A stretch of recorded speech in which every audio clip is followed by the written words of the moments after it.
would come here to listen to me speak, to listen to me hope, and really believe that I can impart something positive into your life, but more importantly, impart something that's going to help you reach whatever your definition, whatever your goals for success are. So tonight, welcome everybody as I'm listening to myself talk on my monitor over here. Let's go ahead and mute that if we can. But tonight I want to talk about this concept of collaborations. I'm just trying to make sure I'm still live here. Okay, no, I was trying to run a commercial. So I want to talk about the concept of collaboration. It's something I'm sure if you've been on YouTube for a decent while, you've heard a lot of folks talking about it, and you may have even made some attempts to do collaborations on your own, but you really don't fully understand how to do them. I think most people understand the big picture why we do them, but I don't think you really understand the heart behind the why. Okay, so we're going to talk about that tonight. We're also going to talk about the how, because that's where I think most people are getting it wrong. You know, we titled this, Why You Can't Seem to Find Good, quote unquote, collaborations for your YouTube channel. And it's really because I don't think most people understand the principles that we're going to talk about tonight. Before I get into the topic headlong though, I had a debate with my wife. So I had some really good family time today. We went out to the farm where we're actually going to be purchasing a farm here, hopefully in the not too distant future. And we were coming back. We took the kids out, had a really good time, went on a hayride. And so my wife and I were coming back. So me and my two brothers have tried to talk our mom into, so on Thanksgiving, we're trying to talk my mom into making fried chicken instead of turkey.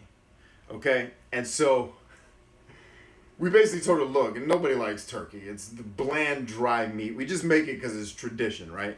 So your fried chicken is delicious. Why don't we have that? But before we make the decision, you know, run it by the rest of the family. And so my wife was one of the people my mom ran it by. And she was like vehemently, you can't have fried chicken on Thanksgiving. I'm like, but the only reason we're having turkey is because it's tradition. It's not because people, it can't be because people just love turkey.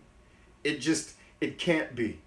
All right? And so what I want you all to tell me tonight before we get headlong into the discussion, I want to make this a little bit fun, low-key, interactive types of sessions here. Would you be all right with fried chicken on Thanksgiving? Are you a traditionalist? You'd rather just eat bland, you know, bird meat because that's what we've been doing for the last God knows how long, hundreds of years? Or would you rather have delicious fried chicken? And to my wife, I was like, how is this even a discussion or a debate? Like, it's fried chicken.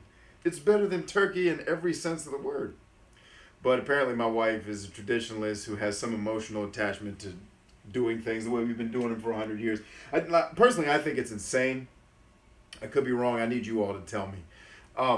But what does that have to do with collaborations? Well, nothing. I just think it's a funny story to kind of break the ice and get into the discussion tonight. Let me make sure I'm greeting the folks that have been waiting here patiently. The Exalted One, my friend, the Insert Disc 2 says, hey, what's going on? We've got Savory 8s. My dude has only 12K, but has so many tips. Yeah, 12K, but so many tips. Maybe we'll talk about that tonight too. And maybe tonight, part of the sub discussion will be this unhealthy worship people do with YouTube subscribers. Okay, there are a lot of people on YouTube, I think many that folks just aren't aware of, who make really good money in the YouTube space.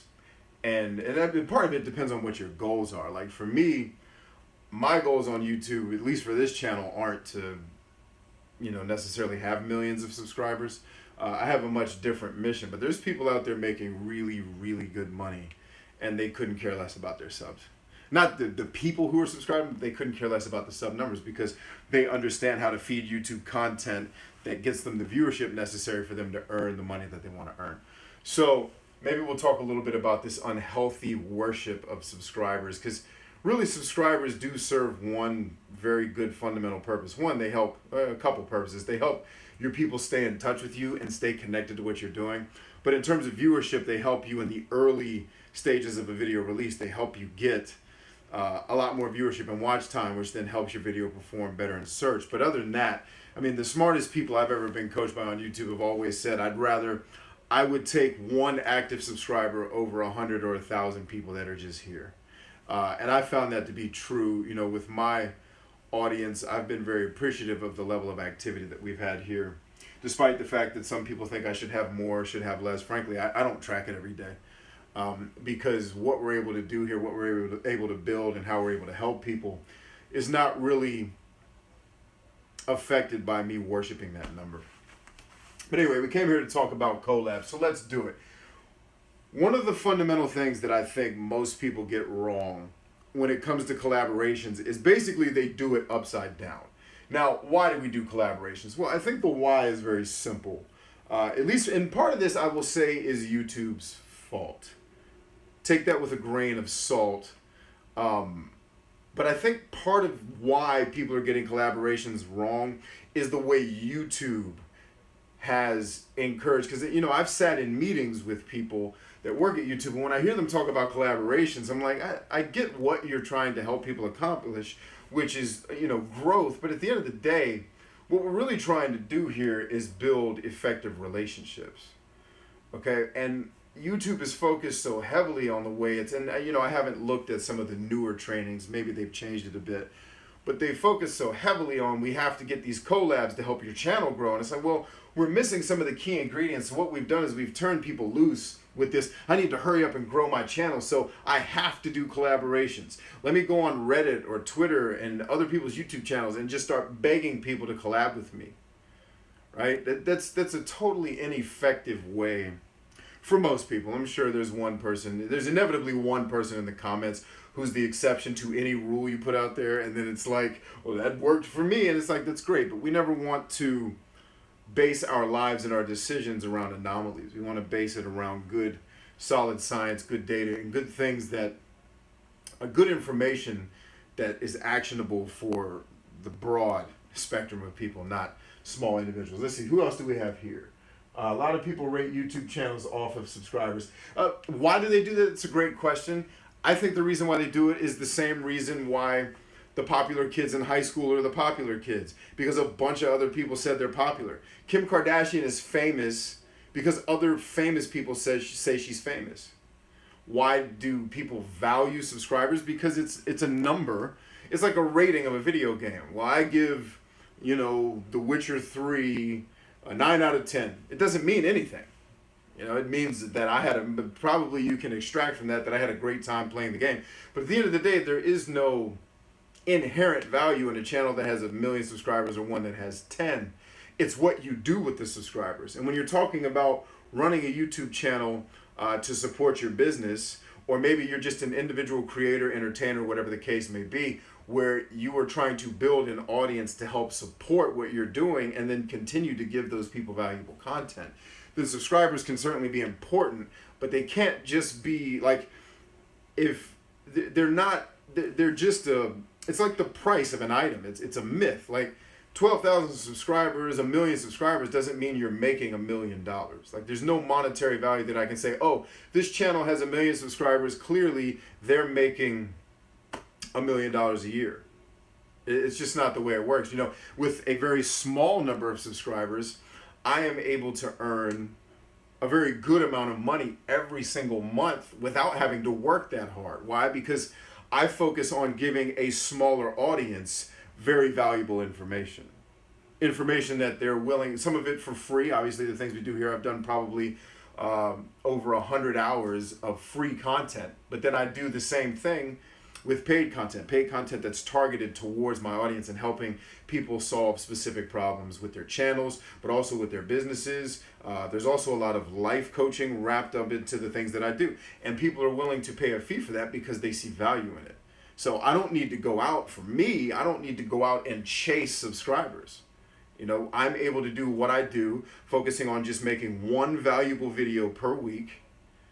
And the channel grows or it doesn't grow, it doesn't really affect my ability to reach an audience, because remember, what I'm doing isn't just focused solely on reaching YouTubers. A lot of the people that I help are business people, right? So I go out into where I live, for example, and there are people that I consult who want to build their brand on YouTube.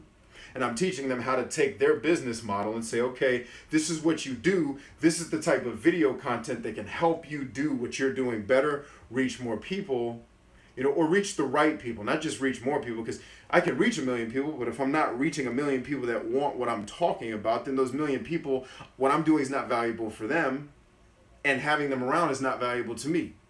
Okay, so people associate value around subscribers because it's easy, and most people are lazy. It's just, oh, he has 1 million subscribers, clearly he's amazing. Not necessarily. Or, hey, this person has one of my favorite channels that's taught me so much about YouTube indirectly, does not have 1 million subscribers, may not ever get 1 million subscribers, and they make content that a very, very, very small niche wants.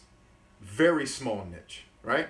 But they're still pulling in, as far as I can see, they're still pulling in literally 5 figures every single month. Now, how many of you in your work, in your life, are pulling in 5 figures a month, making what you really love? They don't have 1 million subscribers. They get maybe a couple thousand views per video, maybe. But they're still able to pull in, you know, tens of thousands of dollars per month. How do they do that? Because they understand how to give value to people who want it. All right, so we want to be able to assign value to something different than just this. You know, I made a video last year, I think it was last year, called Stop Worshiping Your Subscriber Number. Like every day you're logging in, did my subscribers go up? Like my son has a YouTube channel now, and I'm teaching him not to do that. Dad, how many subscribers did I get today? I said, it doesn't matter. Doesn't matter how many subscribers you got today. It matters, did you create something valuable for your audience? If you can say yes to that, then we're in good shape. Great question, by the way. I really appreciate that. So, and by the way, if I don't get to your questions, like if you're leaving it in the comments section while I am talking, and then we get down the line and I just don't see your question, it's not because I intend to ignore you. You can absolutely repost it later on. And what you'll want to do is wait for the breaks where I'm like, hey, I'm ready to take questions now. Just retype it. It's not spamming. My moderators aren't going to come find you and be like, hey, you posted that already. We'll understand that I just didn't see the question. You can totally repost it. But now, going back to this idea of collaborations, and I think the subscriber conversation is applicable here, because a lot of why people want to do collaborations is because the fundamental belief is, if I do a collaboration with a popular YouTuber, naturally, their very big audience is going to see my very small operation. And if they see value in it, they're going to want to be a part of what I'm doing, okay? And so you've been taught that I need to do collaborations because that's what helps my channel grow. And then to that, I ask, why? And then the answer, it's kind of like if you've seen the movie Idiocracy. It's like, why are you guys giving the plants the Gatorade, which was called Brondo? Like, why do you give the plants Brondo? Because it has electrolytes. Well, why are you giving the plants Brondo with electrolytes? Because that's what plants crave. But how do you know that's what plants crave? Because it has electrolytes. Like, you're just answering the question because you've been told that the way to grow your channel is just to go out and get these subscribers. But you really aren't looking at it from a strategic perspective, which is what we really want to get into tonight, is the why we want to do these collaborations. And if I can help you adjust your why just a little bit and help you understand that this down here is where you're going wrong. Most people are telling you you need to do collaborations because you're going to get more subs, you're going to get more views, and ultimately you're going to get more money. And I'm telling you right now that this approach is why most people are failing at getting good collaborations.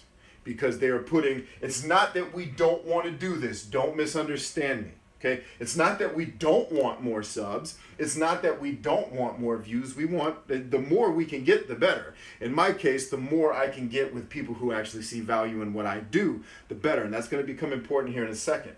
You know, and the more money, yeah, of course, that's fine. You know, if people, like I actually, in my programs, I had somebody actually send me money today when they didn't owe it to me. Like they thought, based on some information I sent out, that they owed me money, and they absolutely didn't. And so I wrote them a message like, hey, I'm glad that you want to send me money. Like, I'm very pleased, but you don't owe me any of this. Here's your money back. You know what I mean?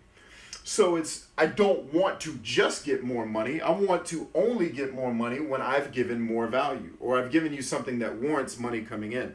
And this is really one of the biggest mistakes that people are making across the planet. It's not just a YouTube thing, it's in business. It's why companies like Ubisoft can put out a game that they know is broken, and then just apologize later, because we've got to go after the money first. And I'm not trying to disparage the company. I'm not one of these conspiracy theorists that every time a game company does something wrong, we have to slam them. They make mistakes just like any other human organism makes mistakes. And make no mistake, a business is an organism. It's just an organism of 5, 10, 15, 1,000, 20,000, 100,000, a million people, okay? So the approach we've been taking with why we're going out to get collaborations, or why, is because I want more subs, I want more views, I want more money. Wrong. That's not our why. We don't do it to get these things. And that's going to sound a little bit crazy. Stick with me, because it's all going to make sense.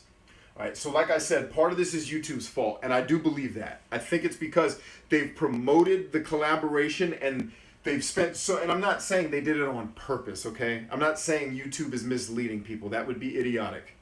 YouTube has every incentive to help you win, because you winning builds their winning, all right? Remember, like I showed you when I pulled out Google's financial reporting from 2015. We went through the financial report together. You can find the video. It's totally a free video on the channel. You can go watch that. And I showed you Google's main money earning revenue stream is advertising.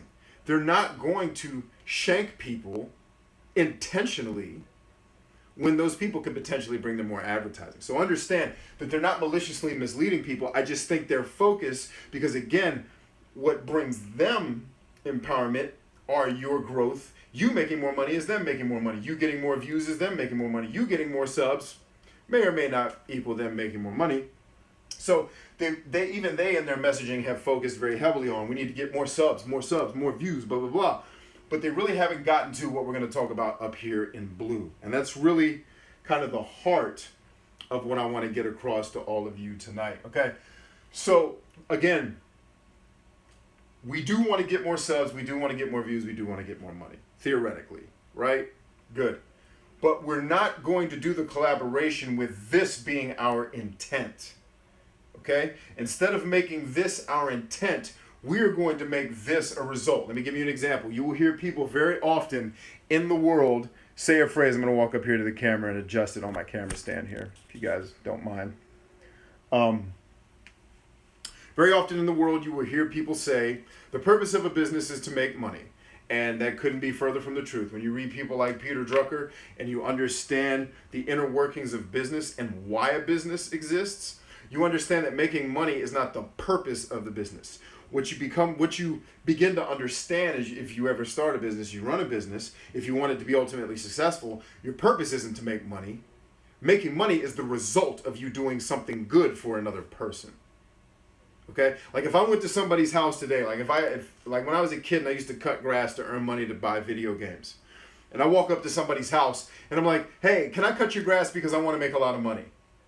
They're probably, well, granted, they may not say no because they need their grass cut.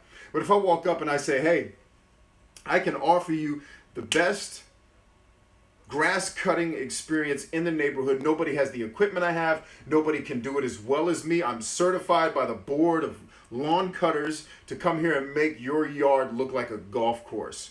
My purpose is to make sure that you as a homeowner are extremely happy with the product that I provide for you. Which person do you think that individual is going to want to hand money over to? Even if I may charge a little more. Well, I want the guy that's going to make me look like a golf course.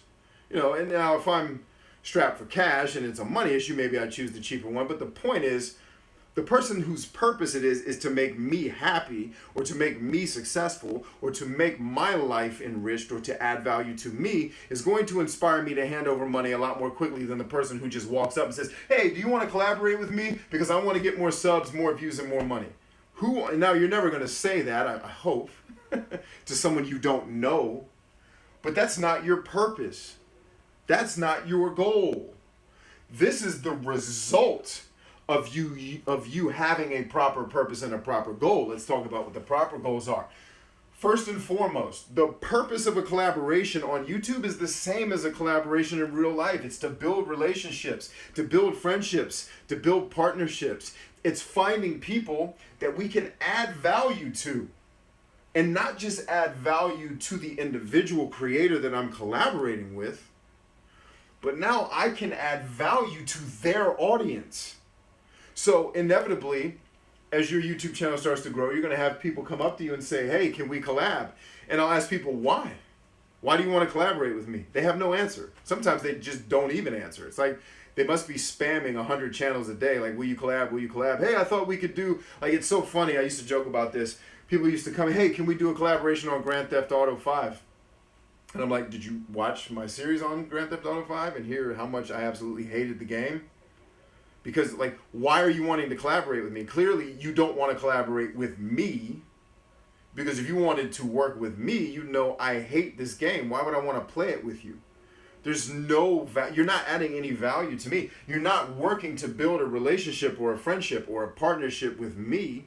You just want to use my platform as a means to grow your subs, your views, and your money. And you wonder why, when you approach it this way, why no one wants to work with you. Okay? And by the way, I'm not judging anybody here. I'm not criticizing. I have been the reason why I know this, because you have to remember, before my YouTube days, I was a musician. I used to do this crap.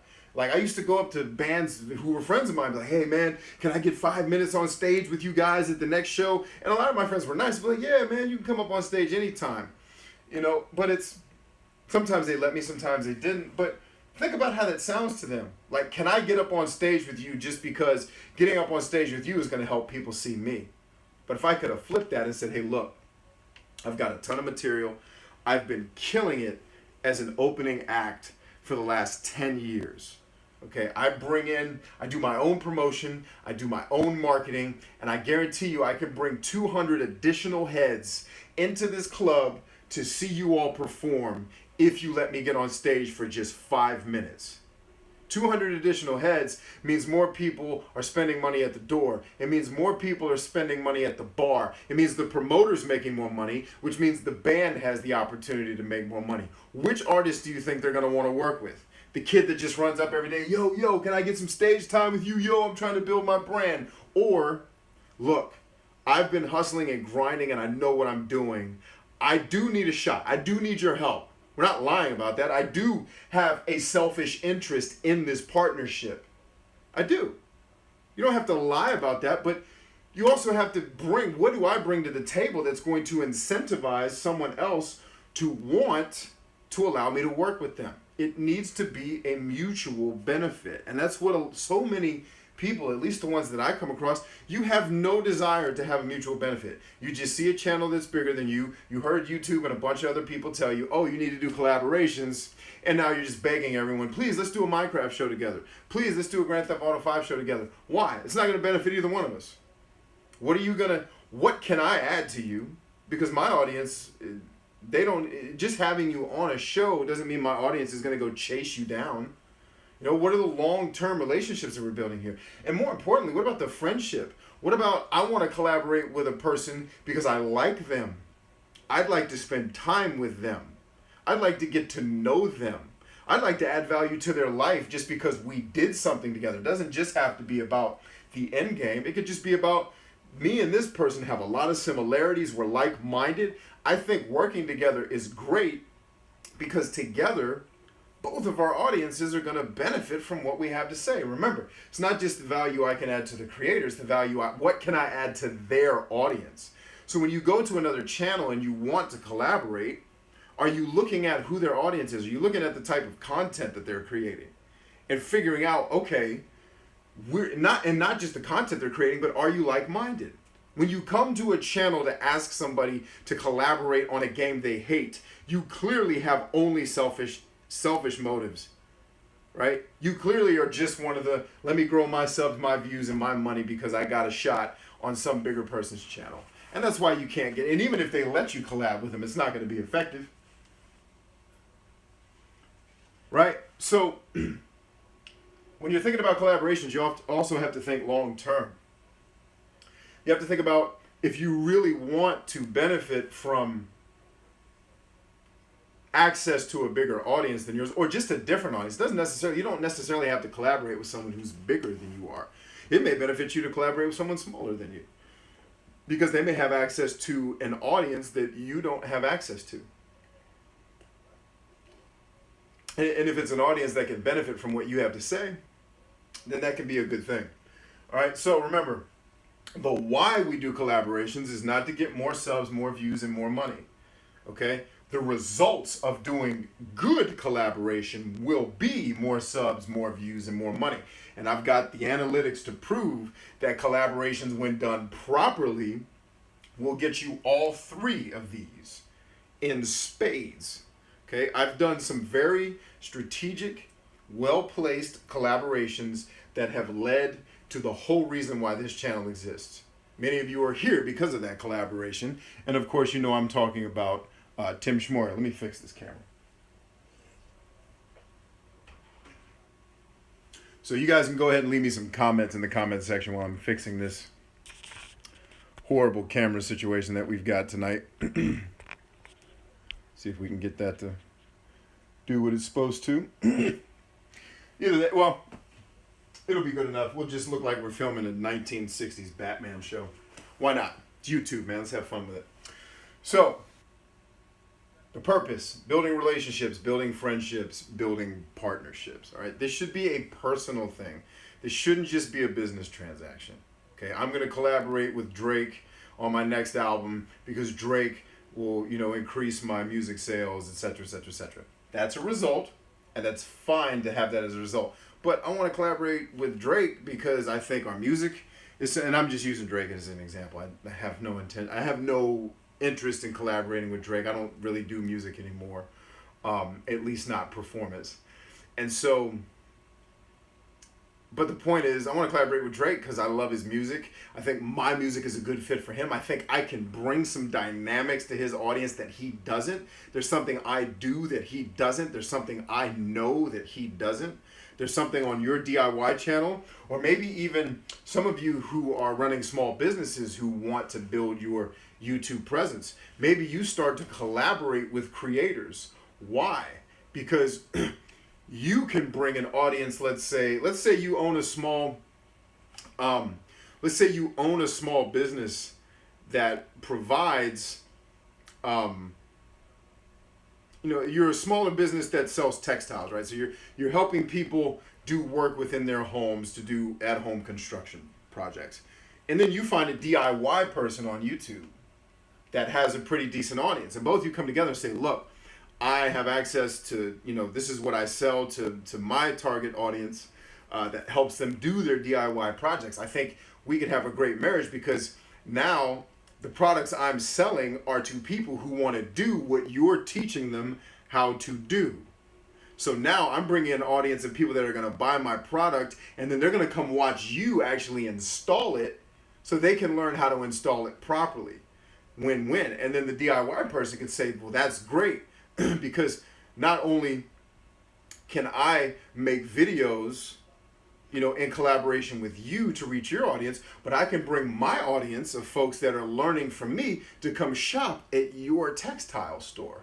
And a great thing that we could probably work out is if you can give a discount exclusively to my viewer base. Now we have a win-win. Now we have a relationship and a partnership being built where both individuals, the business owner and the YouTube creator, are creating content together in a way that, and it's not in a bad take advantage of people way. This is something that not only are the YouTube creator and the business owner benefiting, but they're also passing those benefits out to the audiences they reach. DIY folks are getting discounts on stuff that they need to do what they want to do, and the folks buying the textiles are getting someone teaching them how to do it completely for free.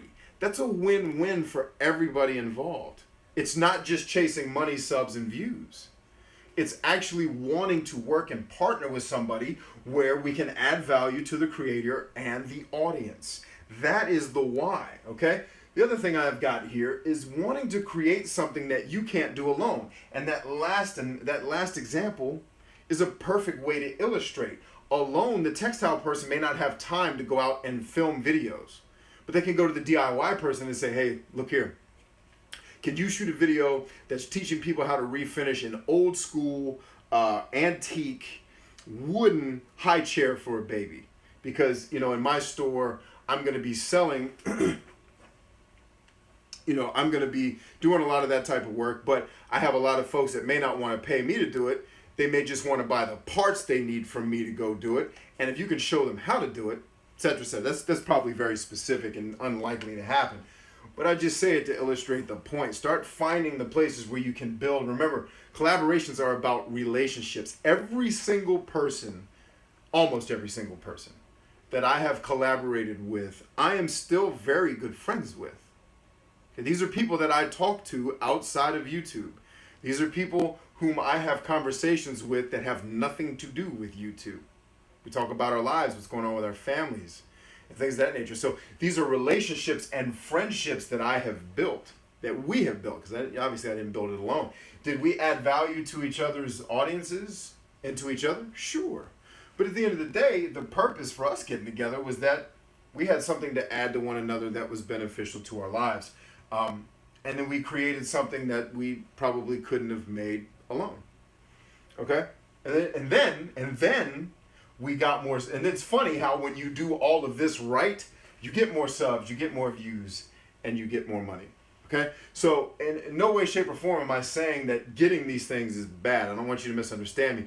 But the problem is, the main reason why you are struggling to get collaborations is because you are approaching them with only this part as your purpose. And nobody wants to partner with you if you don't have their interests in mind. Have you ever gone to a job interview? It's like, I just want you to give me money because I like spending money. Man, I like spending money. You want to give me a job? Because I love spending your money. I'm good at that. I spend all kind of money. I spend your money. I spend my wife's money. Do you want to hire that dude, or do you want to hire the dude that's like, look, I want to come in, I believe in the products, I believe in the services you provide as an organization. I believe in the fact that your value system is something I share very deeply. I care about people and I want to help people in life. And I believe that your company does that. And as your fill in the blank position, I think I could kill for you, figuratively speaking, and in a good way. Which guy do you think they're going to want to hire? Now, granted, that's a very extreme example, but that's what a lot of you sound like. You sound like the first guy, or you sound like me when I was trying to get other artists to put me on stage with them. I'm shocked at the ones that did put me on stage with them. And you know what's funny? The ones that did put me on stage, we were friends. Nobody that I reached out to that didn't know me was like, yeah, we'd love to have you, even though you don't have a body of work that we can look at that we know is going to help us. I did have some guys respond favorably, like, yeah, let's collab. In fact, one of them came in. I was just at the show hanging out with my wife. This was before I had kids. And we had some dealings. We had had some partnership dealings before, because I kind of worked as a talent scout for this particular person to help him find younger talent for the music groups that he was running, including his own band. And he and I became friends over that period of time. And I was like, he invited me out. He's like, yo, come out to my show. I'm playing close to your house. I was like, yeah, I'll come check you out. And so I got there just to watch the show. He forced me. He's like, dude, you're coming up on stage. But again, how did I get on stage? How did I get that viewership? People had never seen me perform before. Now all of a sudden I'm on the mic and I'm doing my thing. Why? Because I built a relationship and a friendship and a partnership. And really, the key thing here that's not written on the board, we're going to go ahead and write it. The key thing that you're trying to build is this right here.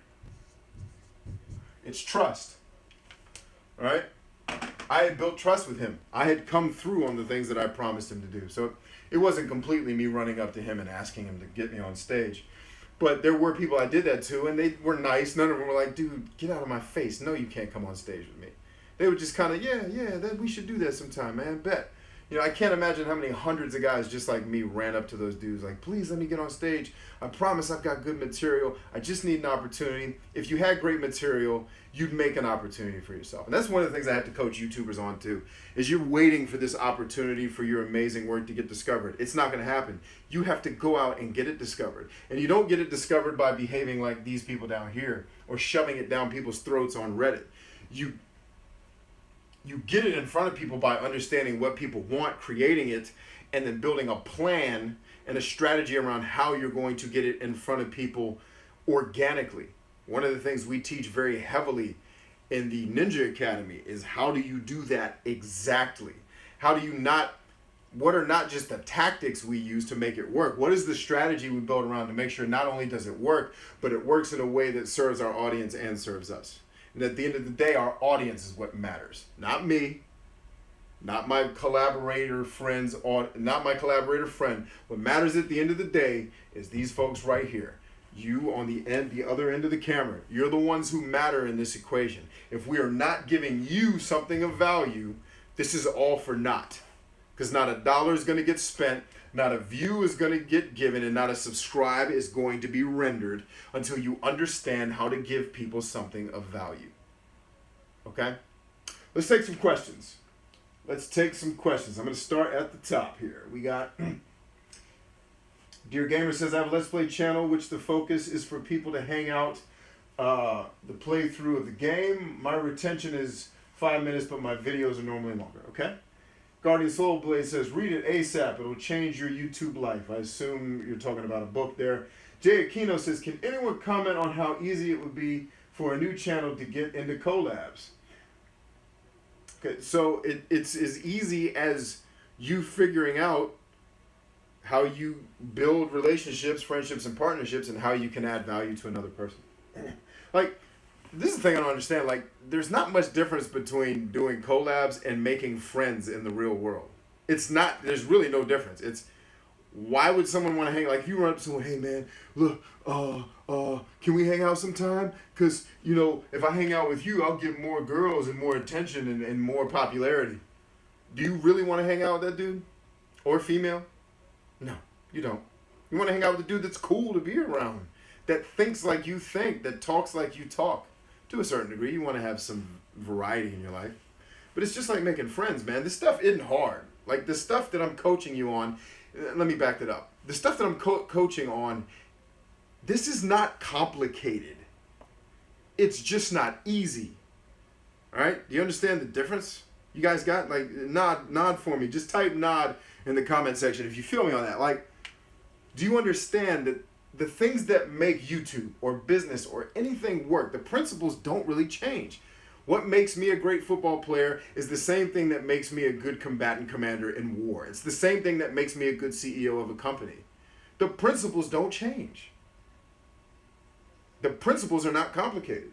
It's just not easy to develop the skill to implement it. And then when you add humans to the fray, it gets complicated because humans are complicated. But the system is not. All right, what else we got?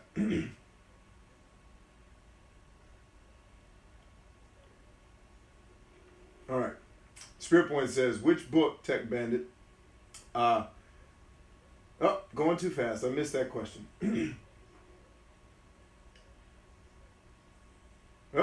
Now the comments are just balling. I can't keep up with them. Let's see.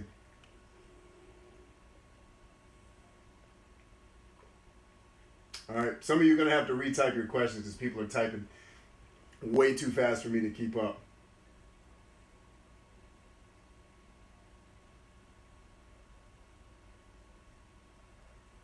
So Jess said, I never got the 3 other emails after signing up. Oh, good Lord. I can't keep up.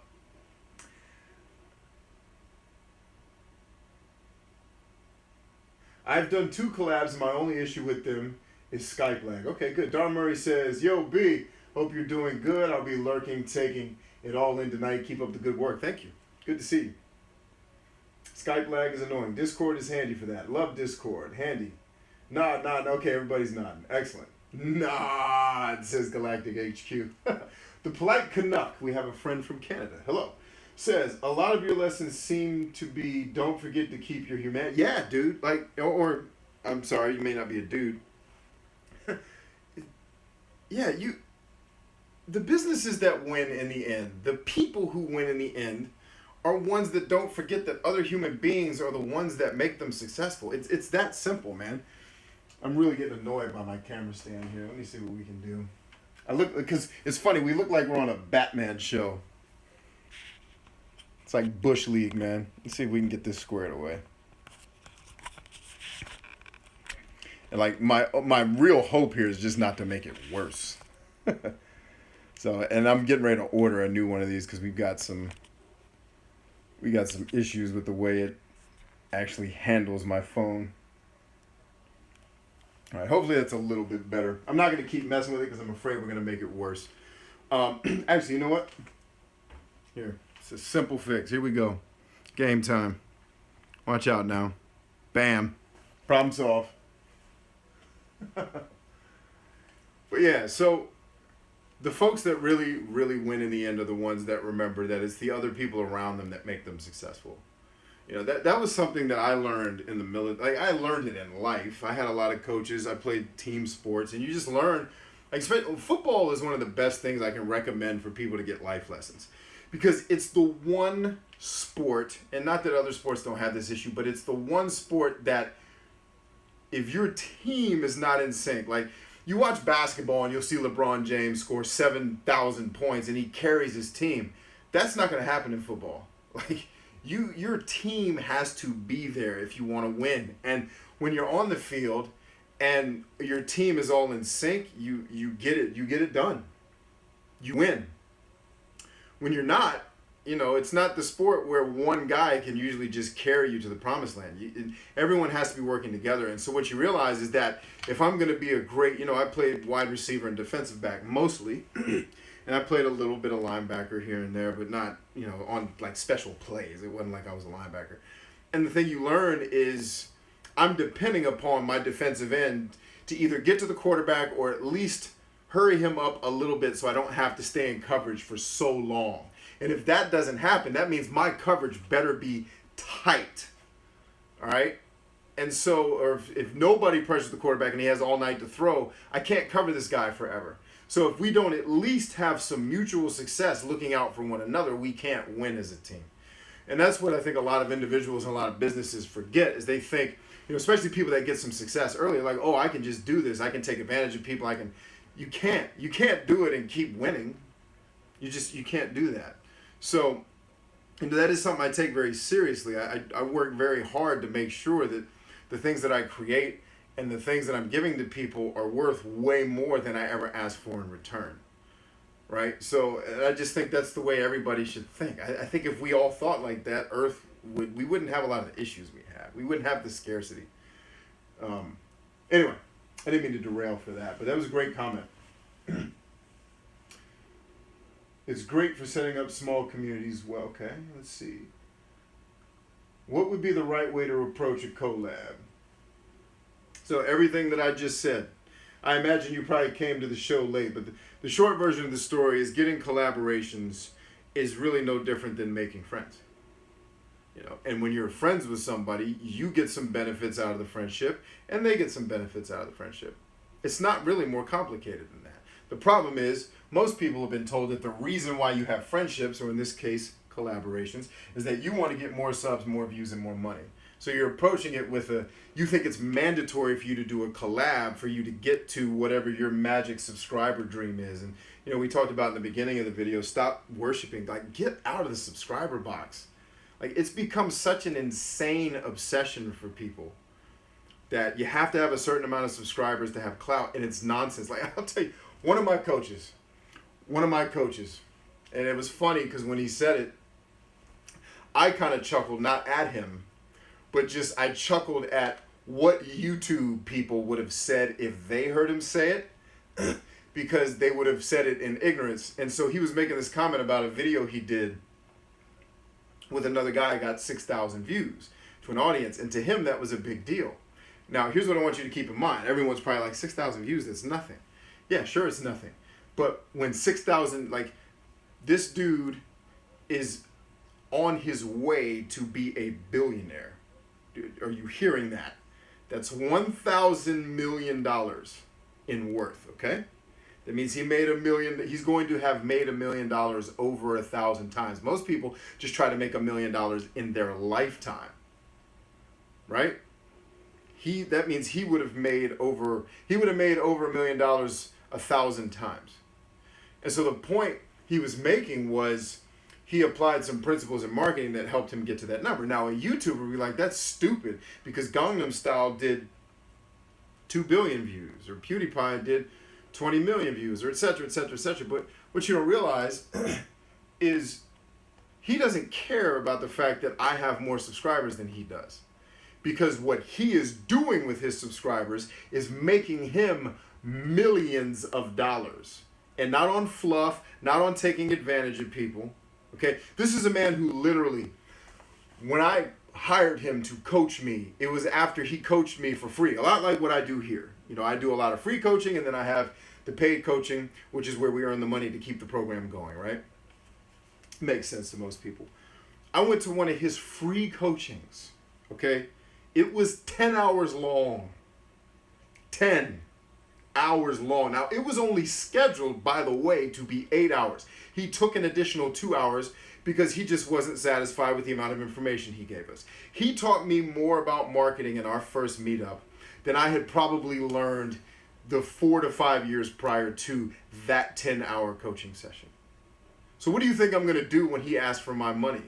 I bought so many products and services from that dude before I left because I knew if he's giving me 10 hours of amazing content that nobody else is talking about without charging for it, then I know when I pay him, what in the world am I going to get when I pay him? Like, what could there still be behind the curtain? And when I went behind the curtain, because I've paid for his stuff, I'm like, oh my Jesus, like this dude is breaking down the mysteries of the universe as it relates to running a successful business.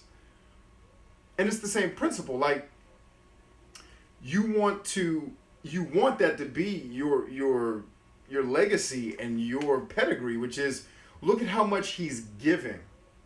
Look at how much he is investing into the situation, right? And that's just the way I look at it. Like, he made me step up my game. I'm like, man, I need to give out more stuff. Like, people always ask me, like, how do you do so much of this stuff for free? What could you still be talking about in the paid area? I'm like, exactly. Because I want people to understand this isn't about the money, man. This is about me helping people out. Now, and here's the deal. Here's the funny part about this. What you all may not know is I pay other YouTube consultant / social media marketing coaches. I've seen a lot of the paid programs out there. And I can guarantee you they're not talking about collabs like this. It's not happening. And let me be clear. There may be some that are, but the ones that I've seen that charge money, and then what I got out of it, I'm like, what? That was $400 for him to teach me how to set up a Twitter page? And people will pay that. Here's the deal. Most people would shudder at that, but it didn't make me angry. It just let me understand that there are people where it's totally worth $400 for me as a big business owner to just get this dude to show one of my employees how to do it, because I'll spend $400 for the convenience of not having to spend the time. Even if he doesn't teach me the mysteries of the universe in a $400 program, there's still value in his program. So, by the way, I'm not disparaging the fact that he charged $400 for it. What I'm saying is the classes I've sat through where I've paid, not all the stuff, because I just told you about one that was amazing. And so, by the way, like when I tell people go get coaching, understand I'm putting my money where my mouth is. I'm sitting in seminars. I'm going to seminars, free seminars, paid seminars. There's seminars that cost $500, right? And it doesn't matter. Like, I'm going to this stuff because I want the coaching. I want the knowledge. Some are better than others, for me, right? But the point is, you want to have that be your legacy and your pedigree, that you are giving so much value that it's like, yeah, I'd totally be willing to work with this guy, or lady beyond what's going on here. So what I made my goal on this channel was I do these hour-long or 2-hour-long sessions because I want to pack you full of as much knowledge as I possibly can, so that when you come into the private coaching, now it becomes more about how do we help you solve your specific issue. Because what I can't do on a 2-hour call is take every single question and then give you a strategy and a plan, and here's how I know about your personality type, and how, like, these are the things we do in there. Like, it's, okay, you're this type of personality. This is what you enjoy. Here's what your passions are. Here are your obstacles and the things that are in your way. Okay, here's how we move the obstacles out of the way. Here's where we take your focus off of these things you're not good at and put your foot. I can't have that discussion with everybody on this type of live call. But I can totally do it in a private area where I have less people, and I can be very focused. Again, because now they're also feeding us with revenue so that we can continue to build programs, and I can continue, a lot of the paid programs pay for the free stuff. You know what I mean? So, but it becomes a situation where everybody's winning. Even the people that can't pay, don't want to pay, you got to. Come watch the free stuff. You'll get a lot more out of this than you will out of some of the paid stuff that's out there. And I'm not saying that, again, to criticize people. I'm saying it because I know it. I have paid for it. You know, I've read the YouTube books on Amazon. Some are great, some are okay. You know, some people argue that my book's just okay. It's fine. You know what I mean? So these are the things that you want to consider. Let's keep taking questions and comments.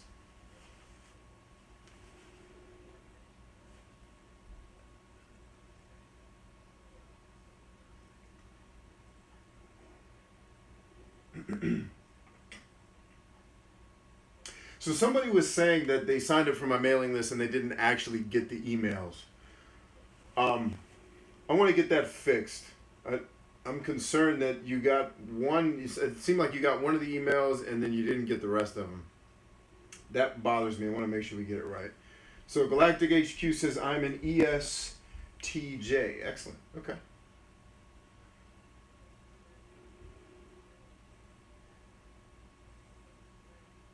Dear Gamer says I'm an ENFJ. Cool.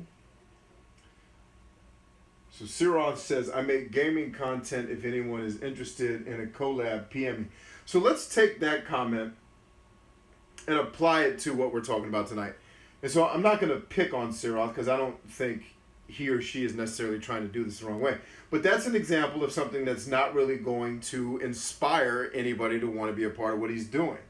What Siroth needs to do in this case, and if you're still watching, you need to be able to convey your value. Like, don't just, and here's the other problem, like, people just throw it, like, I'll collab with anybody. No, you don't want to just collab with anybody. What if the person you're collabing with, you can't add value to them, they can't add value to you, there's not really going to be a friendship or a partnership there, right? Like, you don't want to just PM me if you want to collab. No, here's what I do. Here's my passion. Here's what I focus on. Here's how I can add value to other types of channels. Now, would someone like to collab with me? Is anybody interested in these things? Right? It's not, you can't keep looking at collabs as just a box you have to check to hurry up and get to 1 million subscribers. All right? You really have to consider how do you build effective relationships. And I imagine some of the folks that struggle with collabs may also struggle with interpersonal relationships, because they may be just approaching it, and I'm not making a broad assumption that everyone has relationship problems. What I'm saying is, if you're good at forming relationships and you approach your collaborations the same way, you'll have a lot more success. All right, let's keep going.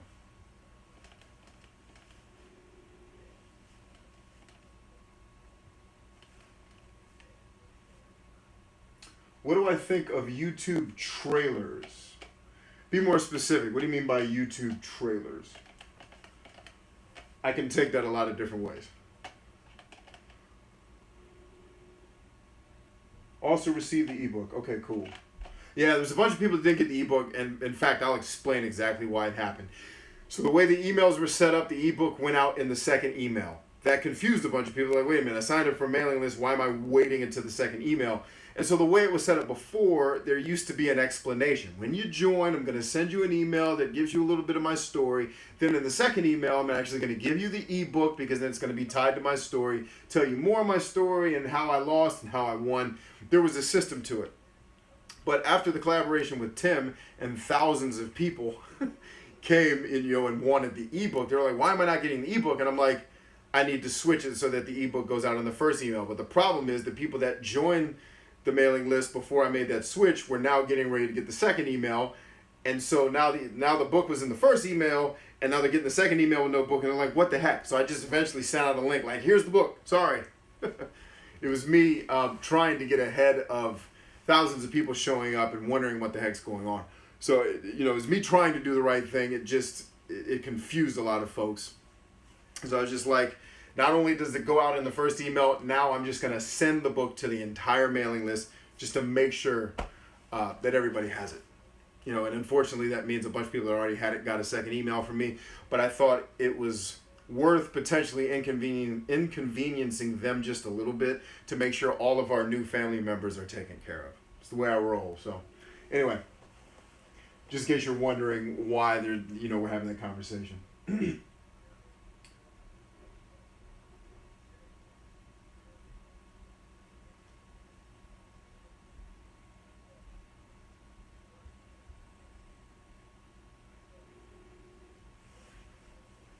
Let's see.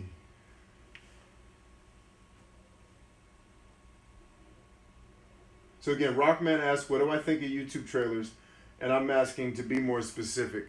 I can take YouTube trailers as too general a term. What do you mean specifically? I'll definitely take that into account. Thanks. Excellent. Mr. Siroth, or Miss. So sometimes it's hard on YouTube. I call people Mr. or Sir. If you're a lady, I'm not trying to insult you. It's just because your name has a male connotation to it when I say it. So if I'm calling ladies Sir, totally unintentional. Same thing with, like, sometimes I'll see a name where I think it's a lady and it's totally a dude. And especially because somehow dudes in the younger generation started using females as their avatars. And for us older guys, that was always kind of not weird. We just never in a million years would think a dude would use a female as an avatar. So like, hey, what's up, girl? Like, I'm not a girl. Like, my bad. Sorry, you have a picture of a lady in your thing. It's fine if you want to use that. It just, I'm sorry if I immediately assume that you're a lady because your picture is a lady. Let's see. It's J time. Probably channel trailers. Oh. Got it. All right. Yeah, sorry. I'm working on limited sleep. Brain fart. What do I think about your channel having a trailer? I think it's a great idea. I think you should be able to succinctly sum up what value you give to your audience, if this is your actual question. You should be able to, in 2 minutes or less, convey to your audience why in the heck they should give a crap about you. And why in the heck they should give a crap about the rest of the content they're going to watch. Right? So I think they can be highly valuable because it lets new viewers know immediately why in the world they should care about what you're doing. So any tips on making channel trailers? Yeah, that's my tip. Keep it short. Keep it sweet. I do longer form content, but again, my focus is not on people who just want quick tips. Again, going back to the subscriber conversation from the beginning, why is your channel so small? Because I make hour-long videos. How many YouTubers you think have the patience to sit through, or it's not even patience, it's how many YouTubers you think have the mental strength to sit through an hour-long discussion? Because what most people think is I'm just going to get these little 5-minute videos that give me, 2 or 3 little tips, and then that's what's going to make me successful. I've never seen that happen, I don't think. I'm sure it could happen. But where you're really going to get the value is in the people who will spend, like I told you, my coach spent 10 hours with me teaching me marketing. That was better than any college course I ever took, any advanced course I had ever taken. 10 hours of marketing, special forces training. Just boom, in your face. And he was like, you better take notes fast because I talk fast and I'm not repeating myself. Like, my coach that does that, he's not like a real, like, hey, how you doing, buddy? It's awesome to see you. It's no, get your pens out, let's go to work. Like, that's the type of people I'm used to getting beat up on and coached by. All right? So that's the thing you have to think about. Like, how many people want to sit around for a 2-hour video? But here's the beauty. The people who are scared off by a 2-hour video are the people I don't want here anyway. So it's a win-win. For me, I get a smaller target. I get a smaller core audience, but I get an audience that's engaged. I get an audience that every time I make a video, they want to be a part of it. And I get comments that tell me, crap, I missed this video. I hate when I miss your videos, right? Instead of having to make videos every single day that are 3 minutes long just to keep up with people's attention spans. If I can't keep your attention, then I don't want you in my programs. Because if you can't sit through an hour-long video, you're certainly not going to make it through one of our 4-hour live in-person coaching sessions. You'll tap out. So I make them long. I don't want those. It's not that I don't want to help those people. I'm happy to help them, but I don't want to invest a ton of time in people who are lazy about their self-development or their professional development. All right, what do we got? So Jess Anderson, okay, here was the comment from Jess. I never got the rest of the emails, which is weird, or duplicate emails. Would it work if I unsubscribe and resubscribe? It's weird. This has happened. So I have a couple of different mailing lists associated with different businesses and projects I do. And you are not the first person where that's happened, where I've had someone just stop getting the emails. And honestly, as much research as I've done behind the scenes, I've never been able to figure out exactly why that is. I would double check your spam just to make sure that my email address, because it's coming from my website, it's not coming from like a Gmail or something that whatever you're getting your mail from may recognize. Double check your spam to make sure it's not filtering me out. But I've never really gotten a great answer from the folks that manage my mailing list as to why. And it's rare. It doesn't happen a lot. Like, you're one of, I think, 3 people total where this has happened. And they've done exactly what you said. They've unsubscribed and resubscribed. In one case, I think it fixed the problem. In another case, it didn't. So I think there may be some technical difficulties there. But I tell you what, if I don't want you to put your email on the screen because that would be insane. You have my email address. If you'd like me to just ship you the emails personally, you can shoot me an email and say, hey, this is Jess from YouTube. Can you please forward me the other emails? And what I'll do is I'll just send you the next ones. Because I think it's only 4 emails total that I send out immediately when folks get on my mailing list, just to introduce myself, let you know who I am, tell you a little bit more about my story, tell you why I do what I do. But then also tell you, I love talking about my failures. Like, a lot of coaches will get up here and talk about, I made $1 million on this deal. I did this. I'm the one that negotiated the Nike deal for yada, yada, yada. I like talking about my failures more than my successes. And here's why. My failures are going to teach you a lot more than my wins. Because my wins are going to be formulaic, and they're going to be, I did what I knew was right to do after years of getting it wrong. It's the years of getting it wrong where the lesson is. It's not here are the last 3 steps I took before I did the $1 million deal, or before I got hired to manage a billionaire's company, right? Like, if I just tell you that piece of the story, it's not going to tell you about me trudging it out as a combatant in war and being in charge of units and learning how to manage people and how to manage resources and how to manage resources in the craziest environment possible, and how much I failed before I was given that job, got things wrong, screwed things up, lost the company money. If I just tell you the last part of the story, which is, oh, by the way, I got hired as a 20-something to help manage a billionaire's company portfolio, which is where I learned a lot of my business acumen. Like, I was in a company where I wasn't allowed to tell people my age because I had had a lot of development and they were willing to hire me. I needed learning. I needed training. I didn't show up amazing. Don't get me wrong. But I showed up good enough to where they're like, let's work with this kid, because if we train him for 2 years, then he's going to be dope, right? And that's basically what they did with me. They took a chance on me, and I think it worked out. I could have done better. I look back on that area of my life. I was young. I had a lot of immaturity, but also had a lot of skills. So it was, give and take. But the point is, if I just tell you the last part of the story, the day I got hired as a young 20-something to manage a very large company and a large project and a large group of people, where I learned a lot of how I started my own business by being around a billionaire and other successful people. I just tell you that. It doesn't teach you anything. It's just, here's how I win. I just keep winning. I win all the time. I don't ever lose anything. You learn nothing from that. You'll learn a lot more by me telling you a story about how my first time on the job as a leader of an organization bigger than 50 people. I was 23 years old, and I was in charge of an organization. I was 24. I was in charge of an organization of more than 50 people. And it was a military organization, and we were a combat-focused organization, and we were doing a mission.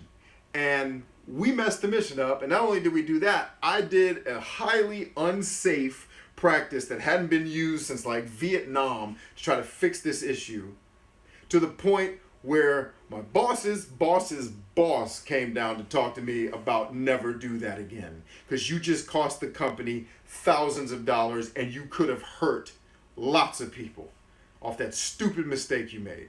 Now, if I just tell you at the end of that story that I was rated number 1 in my rating group of all the people I was competing with, and I was offered the best jobs, etc., with one other guy, if I just tell you that part, you learn nothing. You learn nothing, because I'm not telling you how I got there. I'm just telling you what it's like being there. And so I don't like coaches that just come on and talk about all their wins. I did this deal and that deal. It sounds really good to a listener because it's like, oh, I can learn from this guy because he's won a bunch of times. I want to learn from the dude that lost a bunch of times, and for whatever insane reason, he's still in the game. Because even if that dude doesn't become a billionaire, He's learned more stuff than someone that's just either been handed their success or someone that wins all the time and never has the blessing of losing. You got to understand the blessing of losing, because when you win, you party. When you lose, you ponder. And all success comes from pondering. And I did not write that quote. That is from the great Tony Robbins. It's a great book, by the way. Highly recommended. All right, so I like to talk more about my failures, more about how I did it wrong, more about how when I first started my business, this business that owns all the stuff that you see me doing now, back in 2004 when I first started. Actually, technically I started back in 2002 or 3, but I didn't actually start doing deals until 2004. And my first deal, I can't tell you how much money I lost because I didn't know what I was doing. I worked nights and weekends because I had a job, worked nights and weekends, had no time off, no weekends, no nothing of free time, spent months developing this thing for the contract that I won. And I thought I was awesome because I made a couple $1,000s. Another company would have paid a consultant tens upon tens, if not over $100,000 for that one deal that I made a couple $1,000s on after working for 3 months off no sleep because I didn't know what I was doing. But you know what I learned? You know what that taught me? Never do that again.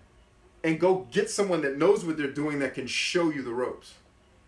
Okay? These are the things that I bring to the table, not just in our free stuff, but also in our private coaching. All right, but we do it in the free stuff because I want you to know I'm not just a wild success story. I want you to see my subscriber number and be like, what the heck? Why? Because I'm not chasing subscribers. I'm not trying to chase people down to give me more subs, views, and money. That's a losing game. You're never going to win doing that. All right, you're going to win when you can give these folks value, friendship, partnership, relationship. That's when you're going to win. Period. That's the way it is. So learn from my mistakes and learn from my failures. They'll teach you way more than me sitting up here telling you how awesome I am, because I'm really not all that awesome. I just have a lot of awesome people in my life who make a person who's not really all that smart look a lot smarter than he is. And by the way, every success I've had in my career has come from the people that I've worked with. Every single one of them. I won't sit up here and tell you how amazing I am and that's why I got that job I told you about. No. I had a bunch of people working with me when I was a soldier, when I was a leader, teaching me how to be better. And so that job is their success. It wasn't me. I had mentors throughout my entire life beating this class clown into the leader he was destined to be. I had people pull me aside when I was still trying to be the class clown, like, dude, you got to grow up. You have got to grow up and start walking into the authority that, God has made you to have. Because nobody's going to follow the clown into a firefight. But if you shut your mouth and you learn how to do this right and stop trying to be funny all the time because you're insecure, and you let yourself be who you really are, which is a good leader when you're not being stupid, then maybe one day you'll turn into a good leader. I had a man tell me that to my face when I was 19 years old. He ripped me apart, and it was some of the best advice I'd ever gotten in my life. If you're listening, Sergeant Major, thank you for squaring me away. Good God. And that's what it took. It took people finding out my weaknesses and either beating them out of me or finding out how to get me focused on my strengths. Let's go ahead and adjust this one more time because my camera stand is just slowly taking an L here. All right, is everybody still with me? Say I'm with you if you're still with me.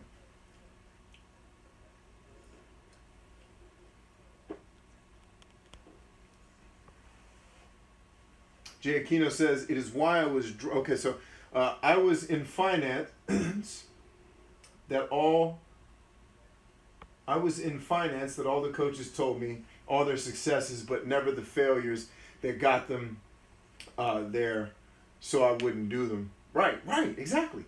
That's why I was drawn to you and Tim's channel. Yeah, Tim, now the camera's even worse. Hold on. We'll get it right, y'all. So I promise to have this fixed by our next show. So if you're just watching for the first time, my apologies. But my camera stand is being ridiculous. All right, let me get on the producer's side of this problem here. See that? We can just take it off of there and we can chit chat. Let's go ahead and get this set up. You guys talk amongst yourselves while I'm no, I don't want to end the broadcast. This thing's ridiculous. All right, so You guys talk amongst yourselves. You can actually leave me comments while I'm fixing my camera if you want. Let's go ahead and get the camera stand set up. Continue. All right, let's see what we got. See if we can get this to actually behave properly. No, I don't want to end it. This app is a pain sometimes. Like I hit the volume button. It's asking me, do I want to end the broadcast? Like, no. It's the volume button. This is also the hilarity of doing a show on a phone instead of broadcasting the high dollar way. But you know what? I do a lot of this lower budget stuff because I want to show you guys, like one of the things I want to show without saying, we can go ahead and say it tonight, is that you don't need $1 million setup in order to run a YouTube channel. It's just not necessary. So that, my friends, should be the fix we're looking for. Hopefully you can still hear me while I'm walking around and talking.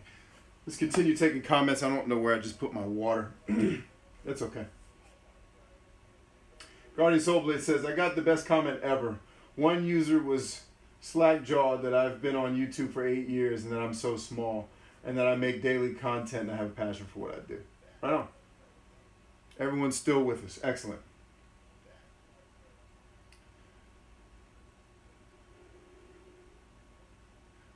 He says, I've been with you. Just been taking apart and putting back together a Nerf gun. I'm with you, I'm with you, I'm with you, I'm with you. Excellent. Y'all are still with me. Spirit Point laughs. Still with you. I'm with you. The camera stand, however. Yeah, we will have, I will have a new camera stand. It's actually not the stand, it's the stand is fine. So let me clarify. The camera stand is A-okay. It's actually a high dollar professional camera stand for an XLR. It's the extension that holds my phone. That's just, I bought it thinking it was amazing because Amazon made it look good and it's actually a cheap piece of crap. So we're gonna buy a legit like high dollar stand that's high enough that's made for a phone so I don't have to keep rigging it like that.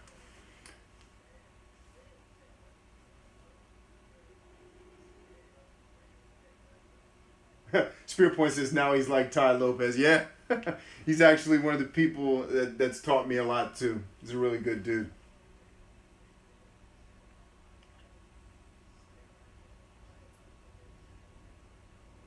Guest directed by J.J. Abrams.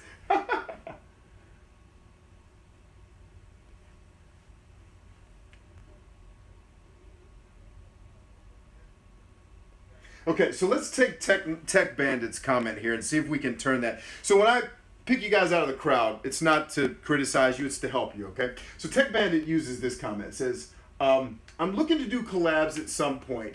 Maybe some Overwatch gameplay. So here's how you want to frame that. You're in a room with, over the course of the show, we've probably had a couple hundred people come in and out. Or 100 and some change come in and out. You're in a room with other people you have the potential to actually work with. Do you think that statement's going to stand out more than saying, hey, look, I currently run channel X, and my passion is about creating content that impacts people's lives in a small, in a positive, if small way. Every time I create a video, I want people to walk away feeling better than when they started. And now I focus on video game content, but really the heart of what I do is bringing a positive message into the minds of people that hear negativity, advertisement, and nonsense all day. Here's the games I focus on. You see, I'm a huge role-playing game fan. Specifically, I love playing Guild Wars 2. I've invested over 200 hours playing this game to the point where I think I'm highly skilled. I'd like the opportunity to collab with other Guild Wars 2 players who are just as passionate about having a positive impact on people's lives as I am. And here's kind of the focus for a collab. This is what I'd like to do. I'd like us both to go on a specific type of treasure hunt in some of the dungeons because I think that type of video would be compelling for an audience to watch. One, because they get to see where the hidden treasure is. And two, they get to see us fail a bunch of times and have some fun and some laughs along the way. Now, does what you wrote sound like something people are going to actually respond to favorably? Or does mine? That's an easy question. But here's the other issue. The way you wrote it, you may actually get some responses, but you're only going to get them from people who are as not directed as you are. Like, oh, he wants a collab? Well, I want to collab too. But you haven't really sat down and figured out what we're going to collab about and why we're going to do it. Like, I've gotten, in my time, you know, back when I was doing gaming more frequently here, I've had plenty of collab requests. And the funny thing is, the information I'm giving you, I don't just blow people off. Like, I think every person, and maybe not everybody, but most people that ask me for a collab, I respond to them and say, hey, look, what are you looking to do? What's your channel about? Or what I usually ask is, what is it about my channel that's drawing you to want to collab with me? And what most people say isn't necessarily bad. It's what they say is, oh, I didn't really think through that. Or I can just collab on anything. Well, I don't want to just collab on anything. My time's very valuable. I run 3 businesses. I do coaching every single week. Private coaching. I do public coaching. I do one-on-one coaching. I do consulting out in the real world. I have a family. I have a ton of kids. I have a lot of different things to manage. Just doing a collab isn't something that's going to fit in my life. And now some people will say, well, most people that are trying to collab don't have your life. But a lot of the bigger YouTubers that you're going to want to collaborate with one day are going to have just as busy a life, but for different reasons. Right? So those are the things that you want to think through. You want to be able to convey value. You want to be able to convey your story, though, because what people are going to be drawn to is your story. What is it about you that sets you apart? All right? Hopefully that helped you out. Hopefully that helped everybody, me using Tech Bandit as an example.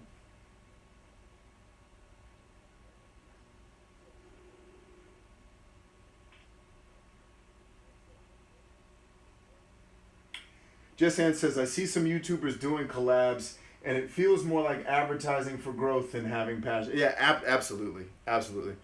That definitely happens. You know, it's so funny. Like, one of the reasons I attribute my ability as a smaller channel, like, I have a gaming channel where I think I have 100 subs.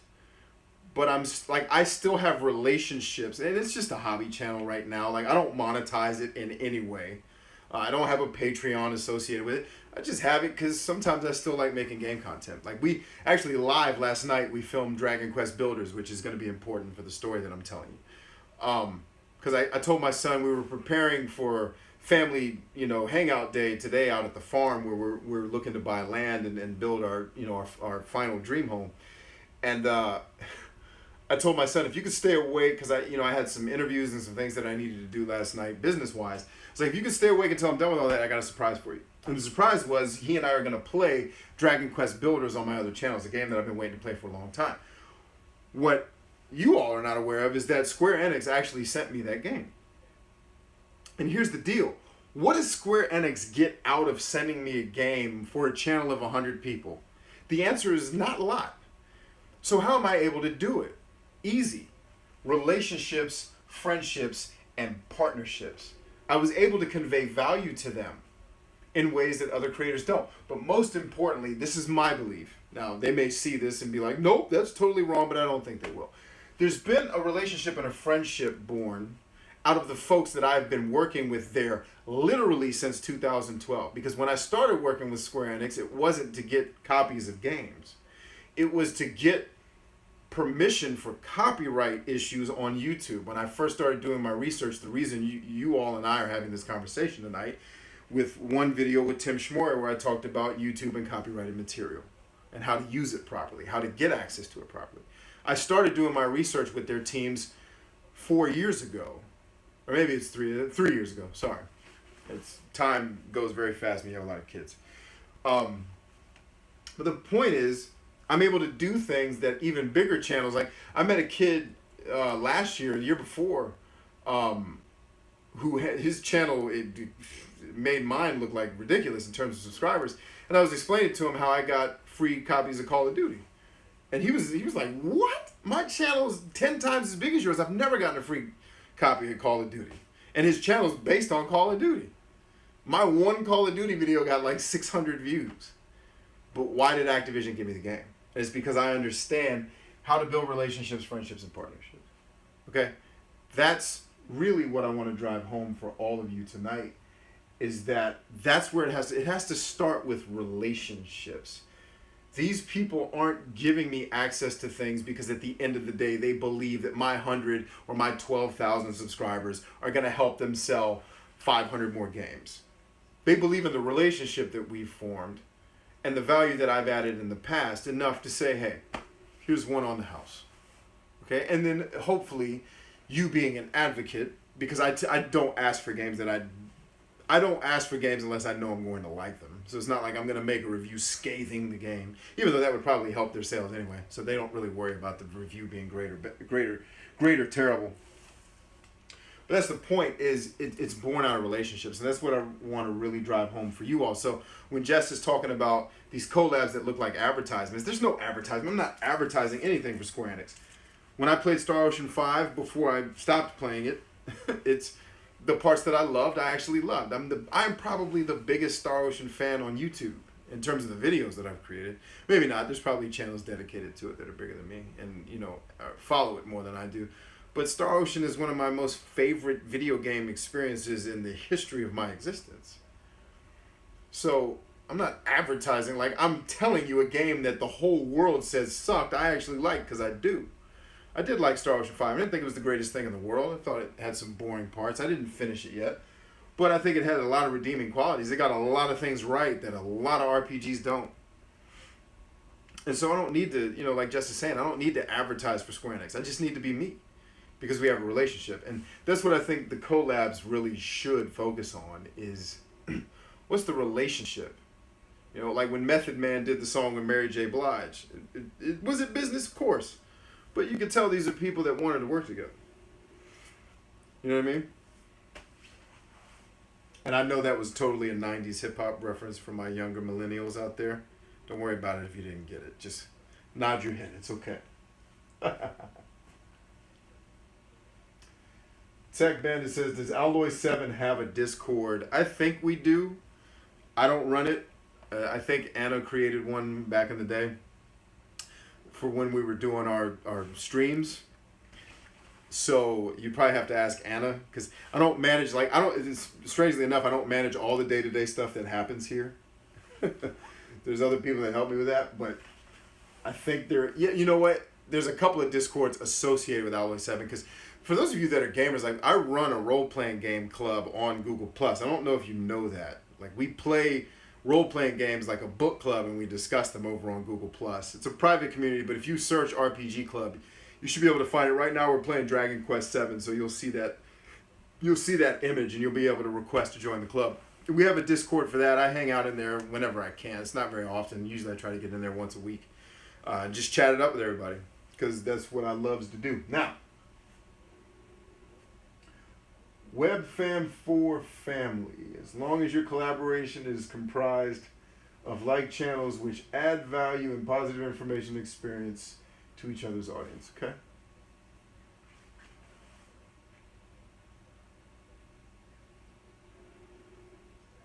Yep, Jess, you said it well. Networking relationships is really important, not just in YouTube, but in any aspect of life. Absolutely. 100%.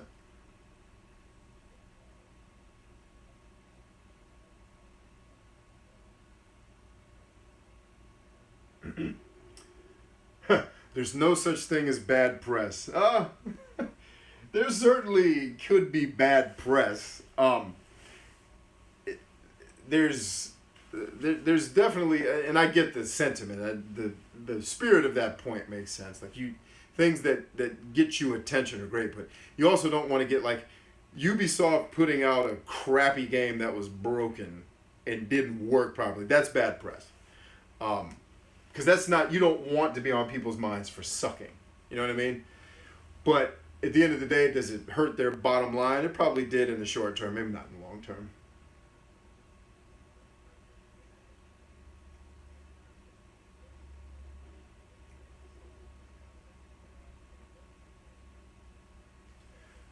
All right. Johnny Graves, the unchosen one by Stupid Games.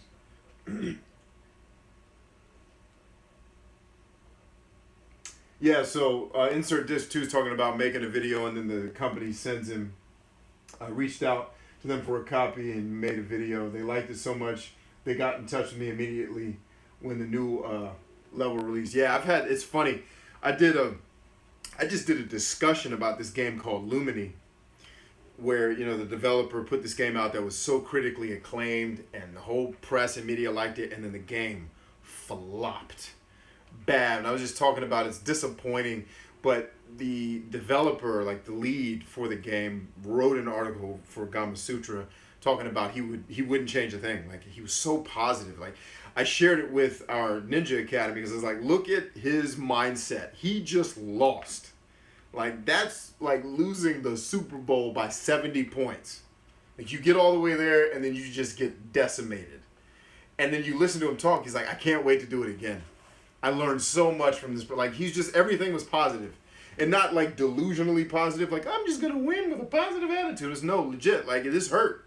People were taking credit cards out and having to give up, you know, take out loans to eat because the game did so poorly. But he couldn't wait to do it again and to go through that. And that type of tenacity and the strength it takes to be that type of person. You know, so I made that video. He sent me a copy of the game. He saw the video. I was like, how in the world did he find my video? Like, 12 people watched this, because that's the type of stuff I like to talk about, but the gaming world couldn't care less. At least the gaming world on YouTube couldn't care less. And he found it. He's like, dude, loved the video. Here's a copy of the game. I hope you enjoy it. So I played through the game and beat it, and then I did a live stream playing through the game and beating it and telling every human soul why they needed to play the game. And so the premise was, this is the type of game I would typically hate and never want to play, and somehow the way this game is made, I love it. I love every minute of it. It's one of the rare games where I love the story, and there's no words spoken. But the story, the narrative of that game is so beautiful and wonderful that I was like, everybody should play this. Nobody listened. But it was just cool to see that you can make something passionate and then people will want to build a relationship with you. It's absolutely right.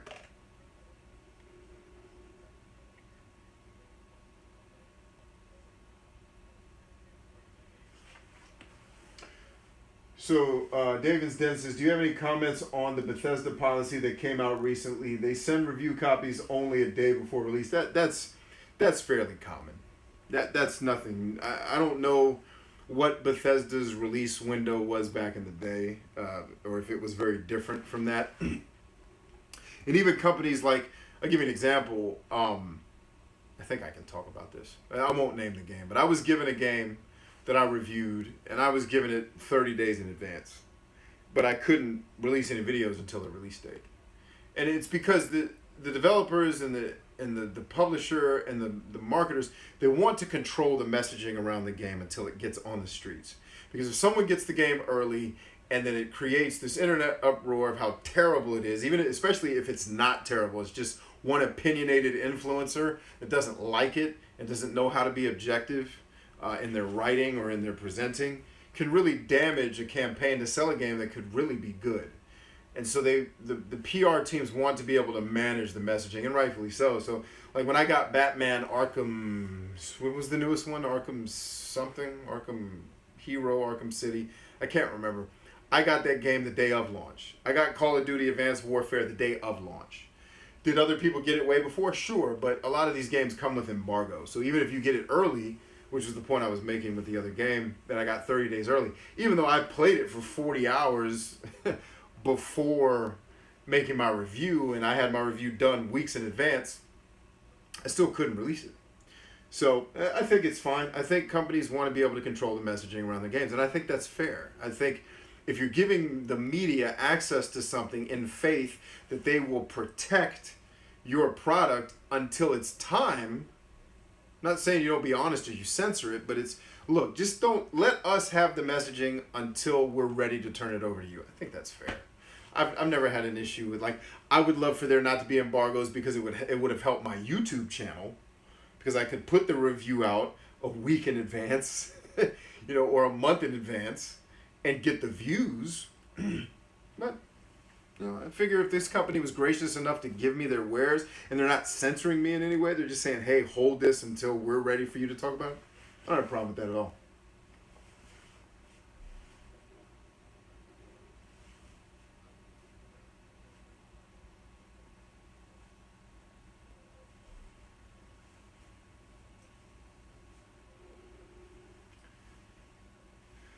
Damien says, how would you deal with comments when you make a good review on a game but your audience doesn't like it and calls you out for it? I'd ignore them. Here's the deal.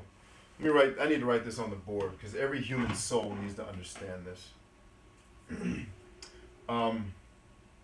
You guys got this? I can go ahead and erase it. If you don't got it, you can wait for the video to publish and then you can just screen capture it.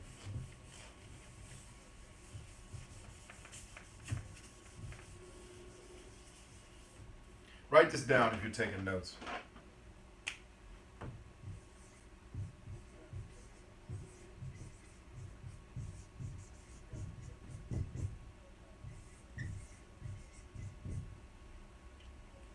And while you're writing that down, I'm going to go ahead and prep you guys.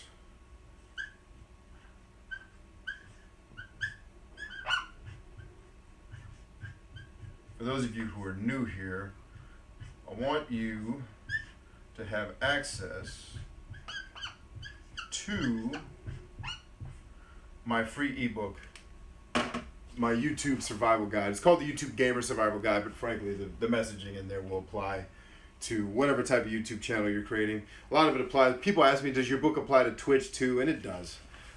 Twitch will usually bring you an audience that wants a different delivery method, but what they want from you essentially doesn't change. The same thing they want from reality TV. It's the same thing they want from cooking shows. All right? It's connection. So, and alloy7.tv/ebook is where you can get my free ebook. There's also a link in the description. You can totally go download that while we're talking. But answering the question, how do I deal with negative comments or comments that tell me that my review sucked? I don't deal with them. There was probably a time where I did because I felt like I needed to engage with my audience to establish a rapport. But I'm going to tell you right now, my time, I have children, I have businesses, I have things that I have systems in place where for me to invest time in responding to a comment that says I suck or whatever the comment is, that's time I could have invested in helping a ninja in my academy. That's time I could have spent teaching a valuable lesson to one of my kids. That's time I could have invested quality time with my wife. That's time I could have invested in building a new product that can help more people, building a new service that can help more people. Do you understand that me wasting time in the comments of videos about opinionated people who are so close-minded that they can't ever fathom a world where their opinion isn't right? Do not waste your time, because that's opportunity cost.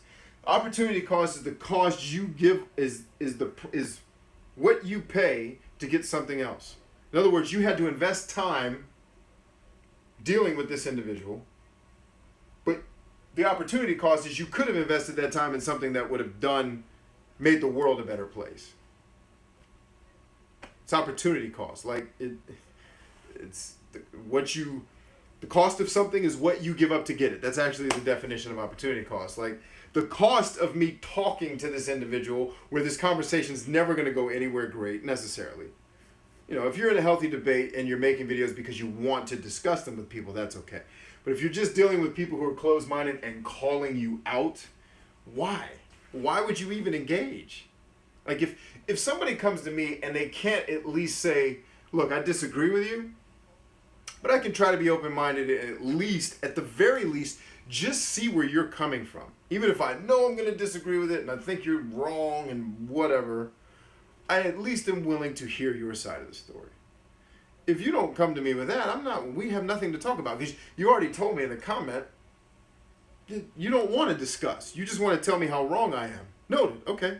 According to Angry Gamer with no subscribers 33, I suck. Thanks. Next comment. Move on.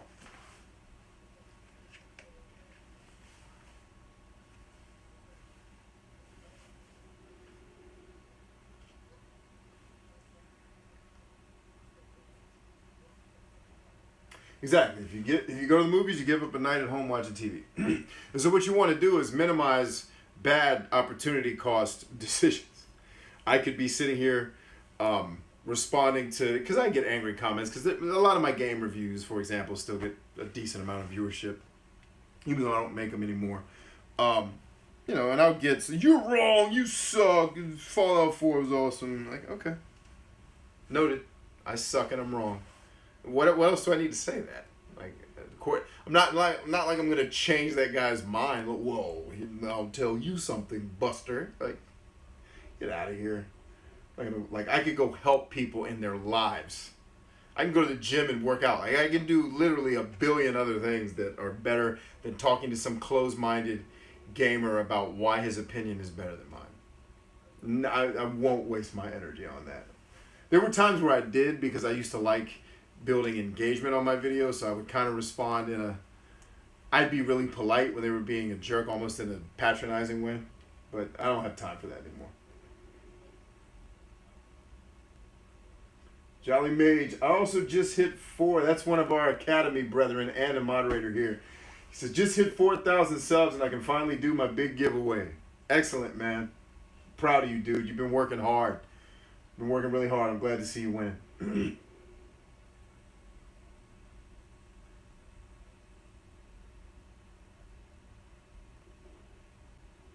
Let's see, what else we got?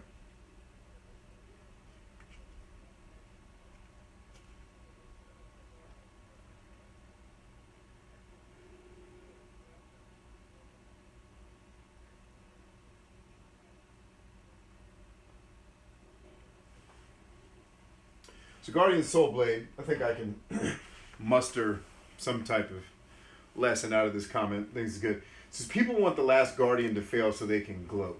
It's rather sad, it's stupid. So here's the deal, man. People want attention, and people want to feel validated and valuable. It's a part of our biology, it's part of our psychology. So the gloating and the posturing, it's really no different than politics, to be honest with you.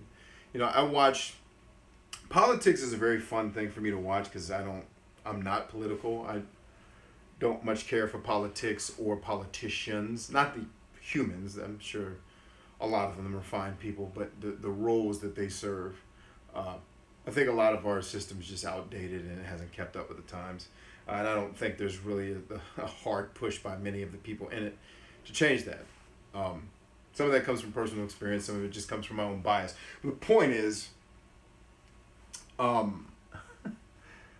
watch people on both sides. Like, this Hillary Trump thing has been greatly enjoyable for me because I don't have a dog in the fight. And just watching people on both sides treat this like it's the Super Bowl against the two most hated teams. It's like watching football, but football if it had a soap opera story tied to it. And you know, that's what, you know, your comment about the Guardian Soulblade, or just people in general, when they want something to fail so that they can gloat over it. It's just, these are folks usually that feel inferior for whatever reason. And we all do. I'm not making fun of anybody or calling anyone out. We all have areas where we feel inferior and we want to feel superior. And this is a great way to do it. I can get on this bandwagon of people who are saying this thing's going to fail, and if it does, then I can be right, I can be validated, I can be seen as someone who's smart, who's forward thinking. You know, it's a play. What situations like that, and even people leaving angry comments on YouTube channels, it's basically one of two issues. I'm going to oversimplify it, but this is what it boils down to. They're either psychotic, they're either a psychopath, or they're just so miserably starved, and this isn't a criticism, it's just reality, miserably starved for any type of validation and for other people to value them. Like, have you ever noticed people, here's how I'll illustrate that. I want you to go back to find some of the worst comments on your videos, and just, are any of the people who do that successful? And so we'll measure success, even though I just got on my soapbox earlier about stop worshiping your subscribers. But we'll use the number for something in this case. When was the last time someone with 1 million subscribers came to your channel and left you an angry message? It doesn't happen. Like, successful people aren't usually chasing people around to tell them how wrong they are. Okay? It's not happening. It's not a thing. So you just have to remember, if it weren't, like, I look at it this way. This is just my life, my belief, my philosophy. I'm not trying to push it on anybody. But I look at people who struggle like that, and my first response is empathy, because I know if it weren't for God's grace in my life, if it weren't for the people that God put in my life all throughout my childhood, through my teenage years, into my adulthood, like the Sergeant Major I told you about that freaking ripped me apart in a very loving way, by the way. He was not trying to tear me down. He was trying to turn me into a man. And I'm very blessed to have had all of that. There's a lot of people who don't get that. So if it weren't for me, in my case, I'm looking at the situation. If it weren't for God's grace and me having the experience that I had, I wouldn't be much different from those people. I wouldn't. At all. So, and in my book, one of the things I took, because I actually have a small chapter dedicated to dealing with angry people, or haters, as we call them in the modern world. And I say, look, these people aren't to be retaliated against. They're to be pitied, because most of the people who are doing that type of stuff to you, they're miserable. And I'm not judging them as miserable people. I'm saying they feel miserable about their existence. And the only way that they're finding any semblance of peace is by trying to spread the misery, so that, because remember, and this is true even if you're a person who's not miserable, pain shared is pain divided. Does that make sense? Pain shared is pain divided. Meaning, if I can get somebody else to feel my pain, I don't have to feel it alone, and it's not as intense. And so when you get these miserable comments on your YouTube channel, what they're screaming for is, I want someone else to feel my pain. Please. But it's coming out like a psychotic jerk, because I don't have any other way to convey it. I'm hurting so bad that I don't have another way to say it. And if I really become vulnerable and I'm honest with you, you have the opportunity to hurt me. So I'm just going to be a jerk. Or they're a psychopath and they don't care about human life. All right? So just bear that in mind. Don't pay much attention to it, but just when you see it, be like, that's too bad. I hope whoever that person is, they get on the right track. They get on a track. I don't want to say the right track, like I know what that is. They get on a track in life that actually leads them to more joy, more peace and happiness. Jolly says, thank you, B. Couldn't have done it without your teachings. Hey, man, it ain't the teachings, bro. It's the application. All right? So pat yourself on the back, but stay working. Don't stay patting yourself on the back too long. Keep working smart. Work hard, but work smart. All right? That's a lot of what I know you and I have talked about personally, man. And I do want to say it in the camera. I'm very proud of the work that you're doing. I've watched you. I have watched your struggle, not just on YouTube, but in your life. I've watched you do the things necessary in order to start winning. And that is not something to be taken lightly. That's not something to brush off. You've been through a lot of pain, like all of us have, that have gotten any taste of success. Let that taste good to you. But remember that the bear is still chasing you. Stay in the fight. Don't get complacent and keep pushing forward, brother. I'm proud of you. All right, so Jess Ann says, one of the things I get a lot of are spam commenters insisting they love my channel and then direct me to check out their channel. These push me away from them. They even arrive already marked spam. Yep. At YouTube, I criticize some things about YouTube, but one of the things I would really praise about YouTube is their spam. Their spam algorithm is legit. I mean, legit. It's so good. Like they do a really good job.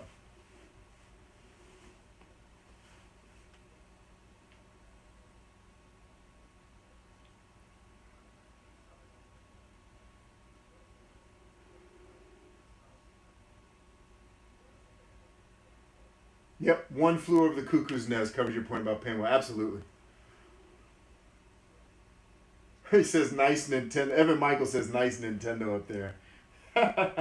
Pain shared is pain divided. I've never heard that, but it makes, yeah, it's a psychology term. I've heard it in books. I've read it in books, and I've seen pieces of that, and I work with military vets. I've seen a lot of that language, like in military counseling and law enforcement counseling and training. Pain shared is pain divided. Especially I come from places where, I really don't have I don't know anybody in the military who hasn't lost a friend in war at this point. And, you know, that's something that's hard to deal with. But when you can share that pain with other people, you don't have to bear it alone. And the same thing's true when you get people that are they're just miserably sad. They don't have a way, like, they're not going to come to your channel and be like, look, dude, I'm really hurting. Can you please just show me some love? Can anybody show me some love? They're so filled up with pain that it comes out as hatred. And it's a sad state of affairs, man. But like I said, if it weren't for God's grace, I'd be right there next to him. So it's not my place to judge him. Heavy Metal Bake Sale. That's one we haven't seen in a while. How you been? His YouTube spam filters are on point. Yes, they are. Congratulations on 12,000 subs, B. Thanks, Guardian Soul Blades. An honor to have 12,000 people who think this pontificating I do on a weekly basis is valuable. All right. So I can keep going, but let's have some questions. I've pretty much covered the main things I want to cover for all of you tonight.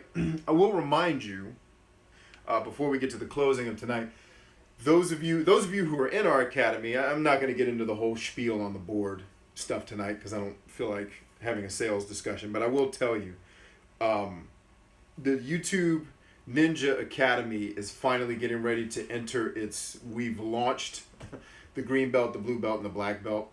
So while I was still building these things on the website and building the infrastructure to run them, I've been running this insane discount on the YouTube Gamers Academy. In fact, I've been running the Academy at a discount for the better part of a year. We started this thing in February. So actually January, well, technically we started it about a year ago for some the insiders I let in were I think in November of last year. So about a year ago. But we've been running it at a discount for a very long time. And that's because I understood my audience. I understood, you know, the financial situation of most of the people who follow my stuff. And as we've pivoted and we've grown, like now I create a lot of content that's not just focused on gaming. A lot of the stuff we do like in the black belt is focused on business and building business and understanding marketing. And some of the deeper, like one of the things we're going to be talking about on our VIP call in November, I'll just tell you guys about it, is preparing yourself for financial freedom and the mindset that you have to have in order to get yourself moving in that direction. And it's one of those things where, you know, that's not necessarily applicable to someone who's just trying to run a Let's Play channel. That's applicable to someone who's trying to build a legacy and do something big on YouTube. And I don't mean big in terms of subscribers, because we very rarely talk about subscribers in the YouTube and Ninja Academy. We talk about helping people build something that has value and that will have a legacy once it's said and done. Okay? And subscribers are certainly a part of that, but we focus first on building the value, and I believe if you build it, the people will come. But the point is, I want to alert all of you to the fact that if this is something you've been interested in and you're familiar with it, that this discount is going to end basically tomorrow. Okay, so right now, like the green belt is $47, and then you can get the blue and the black belt for I think it's $144, and then that includes the green belt. That's going to end. What's going to end up happening is the green belt's going to be $197, blue belt's going to be $497, black belt's going to be $997. We're going to continue pouring content into this every month, you know, until either the foreseeable future or until people decide, hey, this is enough, and or until you know, we've covered everything we can possibly cover, that would be never. So the bottom line is, if this is something you're interested in, again, I'm not trying to sell it, I'm just trying to make you aware that if you've been thinking about it, or if you're new here and you're just hearing about it for the first time, understand that we do have an academy where we do a lot of private sessions on a lot more focused, specific issues that I can talk about in that environment because it's a smaller crowd. Understand that 144 basically gets you the whole thing. And then we also have a VIP program, which is a monthly fee, but that gets you access to the live call. So like, this is what I would call a live call. The VIP calls are not run on YouTube. They're run on, basically we run a chat system where we can physically talk to one another. Okay, so we can run the session and have a conversation. You know, we keep those usually relatively small, so I'm not talking to 100 people. I can talk to, you know, 10 or so people, and, you know, they can ask their specific questions and things of that nature. So we have the monthly VIP program, but that's for now not going to change. But the actual programs, green belt, blue belt, black belt, are going to go from 47 to 197, 144 to 497, and then the black belt is going to be 997. Because the black belt is really focused on folks who are either business people and want to understand how to use YouTube as a means to add value to customers, but also bring more customers in, which is how I run my YouTube channel here. But also for YouTubers who are on the creator side who want to understand more about the mechanics and the dynamics of building and running a business, stuff like that. All right, so just be aware, there is a link in the description to the Ninja Academy if you're interested in it. If you're not, it's totally cool. Just be aware that that discount is ending tomorrow. All right, so you do not want to drag your feet if you're interested. We've actually had quite a few people join today because of that. But like I said, snooze you lose, man. We've been running, I had somebody in the academy once he went through it. He was just like, I can't believe you sell it this cheap. He's like, basically, he didn't use these words, but he was very politely telling me, he's like, you are clinically insane that you charge. He's like, because you know how much other people charge? I was like, yes, because I go through other people's courses that they charge $500 for, and I'm just like, well, I'm not going to criticize another man's way he's feeding his kids, but dang, he just taught me how to set up a Twitter page. Like, anyway. Now that that's said, let's take some more questions and then we can close out for the night. Doc says, I'm enjoying the stream a lot. You remind me a lot of one of my former mentors, and I've decided to join your YouTube Ninja Academy because of it. Welcome, my friend. I'm looking forward to working with you. Now, what I don't know, because I don't have my stuff in front of me, is if you were one of the folks that joined earlier today, or if you've joined as a result of this live call. Either way, welcome, Ninja. Welcome to the dojo. We're very glad to have you. But I'm really looking forward to working with you. Also, for non-VIPs, those of you, and I can't recommend the VIP program enough, because that's where you're going to get, like Jolly, who's on here, asked me a question in the VIP program that I totally couldn't answer on a call like this, because it's so specifically focused on his issue and it needed to be a conversation, not a commenting back and forth. And I was showing him how to set up basically what we in business call a loss leader. That's, I give you something that's valuable to you, and then I've got something that's more valuable that I want you to pay attention to, but I got to get your attention with this other thing first, because this other piece may be a little bit more complicated and more detailed than what you're ready to digest in one sitting. So I'm going to give you this other part over here that you think is really cool, and then I want you to come check out this bigger thing that I have. And so I showed him how to set that up and how to basically use empathy to know what your viewers want, and then you give your viewers what you want them to have. And then you can create that. And those are things that we're able to work out. So if you're not a VIP, I do highly recommend it. It's a part of as you go through the pages. If you missed it when you were signing up, just shoot all of you who are joined, you have you have the group email we have for Alloy 7. You can shoot me an email there and say, hey, I want it. I'll send you a link and you can get into it. But the point here is, whether you joined earlier today or you joined just now, I'm really looking forward to working with you. And the real point I was trying to make was, everybody gets one VIP call, even if you're not a VIP.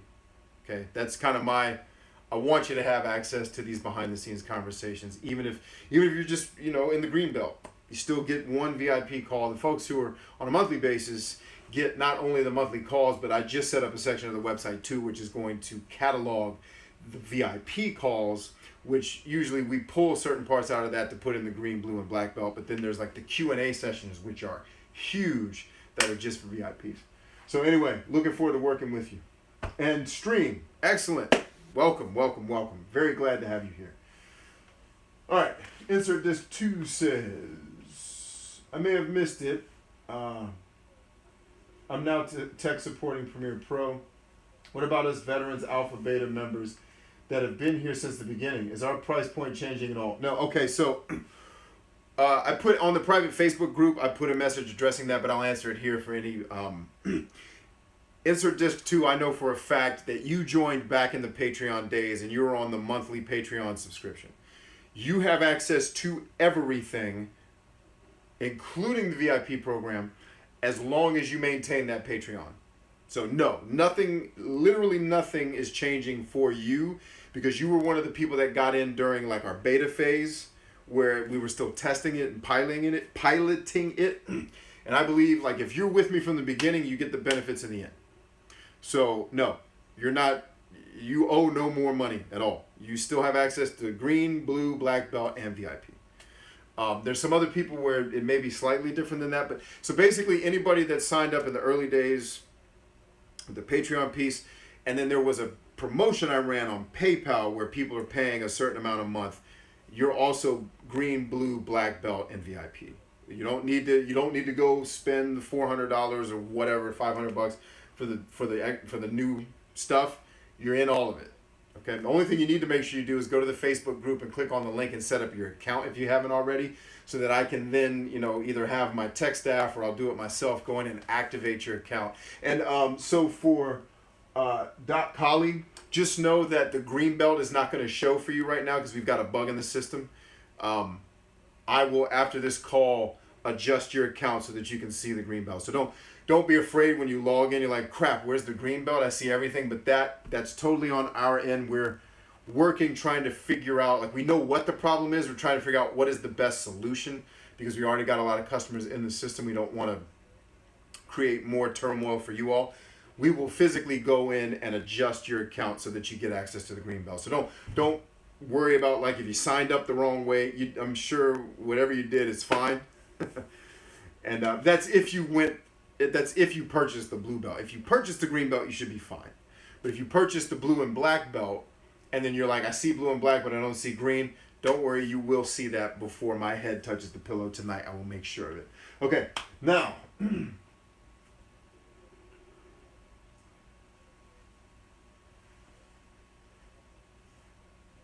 let's see, maybe sometime in the future, but right now I'm trying to apply what you say in your ebook. I focus my reviews on budget rather than giving a score. Yeah, I think that's pretty cool. Jolly says, what can you do when your YouTube, Twitch channel hits a plateau? How do you get over that hump? Magic Unicorn. Okay, Magic Unicorn, like, do you simply stay consistent? That's a great question.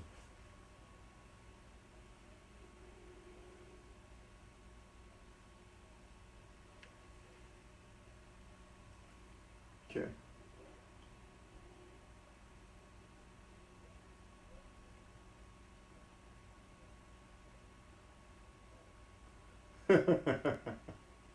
Never gonna finish. I'm gonna take your classes forever, says David's dad. So, I'd actually like Jolly. Jolly, go ahead and answer Magic Unicorn's question. I'd like to see what what our Academy folks have to say about that.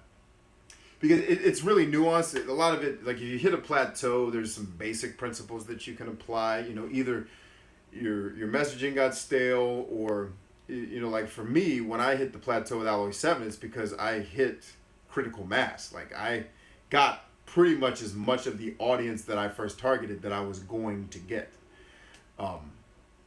So the plateau was just simple economics. It wasn't that I was doing anything wrong. It was the people that I was looking to come watch me were here. So we made adjustments.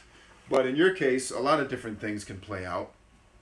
Like, for example, one of my mentors, the content he was making back in 2005, he did really, really well because YouTube was a lot more niche. It was a lot more kind of upstart, newfangled type of stuff. And then when it exploded, the type of content that people were looking for very much changed. Right? So there's a couple different things that can lead to that. But I'm going to let Jolly tackle it, and then I'll chime in if we need to. Heavy Metal Bake Sale. Do you think there's a place for long-form content on YouTube? Most advice I get stress is keeping it short and simple. Asking because I'm working on a very long video, probably. So here's the deal. The answer to that question lies in what do you want to happen as a result of you making the content.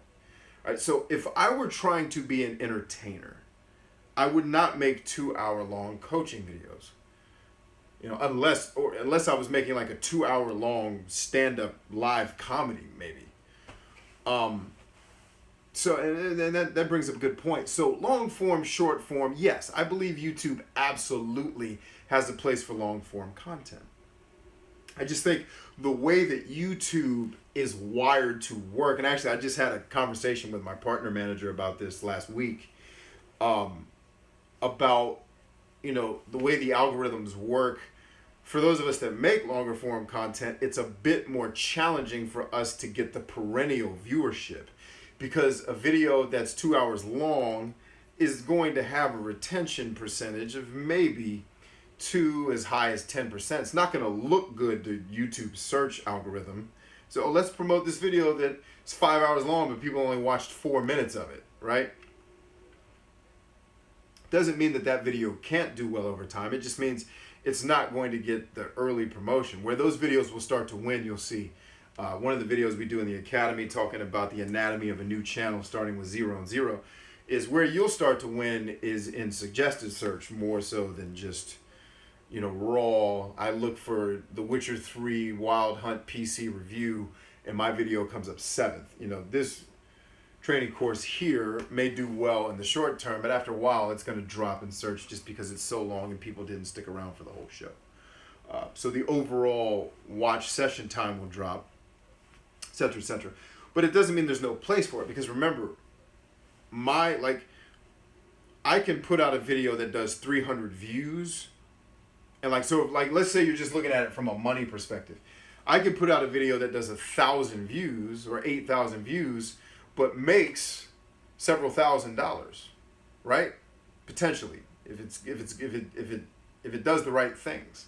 And it doesn't mean I make the, you know, thousands of dollars right there that day. It may be over time, but I can put out a video that doesn't necessarily have to have a ton of viewership, but it still earns money, or it helps me reach a very targeted audience that I want to give something valuable to.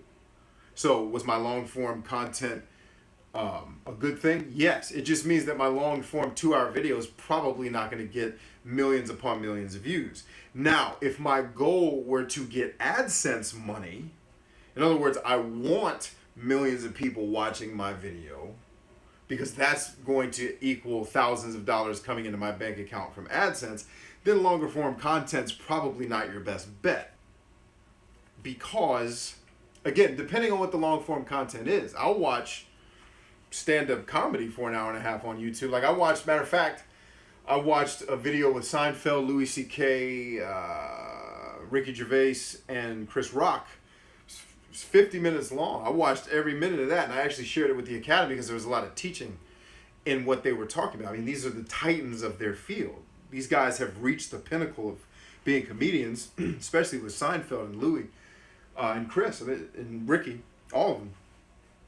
But the point is, that video is probably not going to do 6 billion views. It's not going to do Gangnam Style numbers. But who cares? It gave me what I wanted. I was willing to sit through it. But if I wanted to earn AdSense revenue off that, I'd probably split it up into smaller videos and put them out that way. Because then people are getting bite-sized content that they'll watch. It'll get a lot of watch time. It'll get good retention. That'll help it perform better in search and suggested search. And then, you know, now I'm able to earn money. Like if your goal is to earn money from your actual videos and advertising, then longer form content isn't necessarily bad, because there's even ways you can make longer form content earn you money. But the whole point of my tirade here is don't worry so much about how long your videos are. Your videos, Tim says this all the time, and I think he says it best. I'm just going to quote him because I don't have a better way to say it. Your video needs to be as long as it needs to be to make your point. So if you can make your point in 2 minutes, do it in 2 minutes. If it takes you 2 hours, do it in 2 hours. But your video needs to be as long as it needs to be to convey your message and to add the value that you want to add. What you have to decide is, what do you want to happen as a result of you releasing that video, right? Because it's not that you can't have a 2-hour video that doesn't earn you AdSense revenue, because if it's a 2-hour video that people, like if it's a film that you're making and you're just using YouTube as the platform and it's a really good film, then you'll probably get a lot of people that watch the whole thing. And if you have ads kind of spaced out through it, then you can start earning revenue that way. If revenue's not your issue, let's say it's just viewership, same principle. Make sense?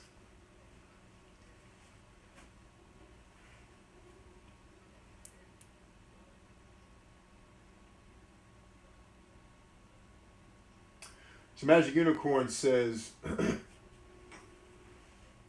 that their biggest jumps are during the summer because for whatever reason kids 10 to 16 seem to really like their channel. Since school started back up, things have stalled. It's interesting. It's interesting, and it shows the nuance of YouTube because you'll hear people on the other side of that say, yeah, YouTube viewership goes up when it gets cold because people are in the house more, and in the summertime they're out playing around. So it's interesting to see somebody that's had a different result, and it just goes to show you that all the pundits and all the blogs that will try to tell you these absolutes, nothing is absolute. Very little is absolute. You know, you really have to understand. Like we did a discussion in the academy about know the story your analytics are trying to tell you, because if you can know that story, then you can know how to get it. You can know how to predict the future, basically, because your analytics are going to show you a trajectory, up, down, doesn't matter. But now, okay, if this is what my analytics are telling me, now I know what I need to do out here to get the win down the road.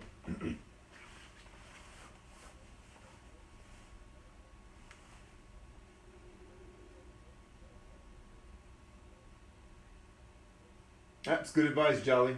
Adjusting the schedule can work, you know, especially I've played with different schedulings because I know when I release, like for those of you who don't know, I have my personal branding channel. It's just called Bryant Chambers. Definitely check out my Bryant Chambers channel if you haven't. Not because I want you to subscribe to it, because I don't monetize that channel either. At least I don't monetize the videos.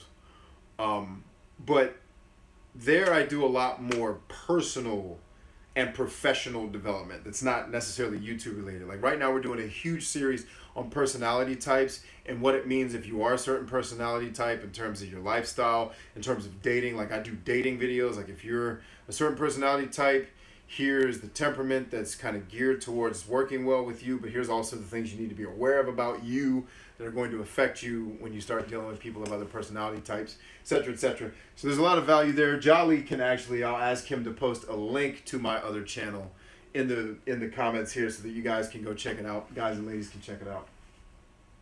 But that adjusting the schedule is pretty cool. So the point I was making there was I've experimented with posting at night and during the day because I know when I post those types of videos, most of the people that would watch them are at work and they're not sitting around like waiting for my YouTube video to show up.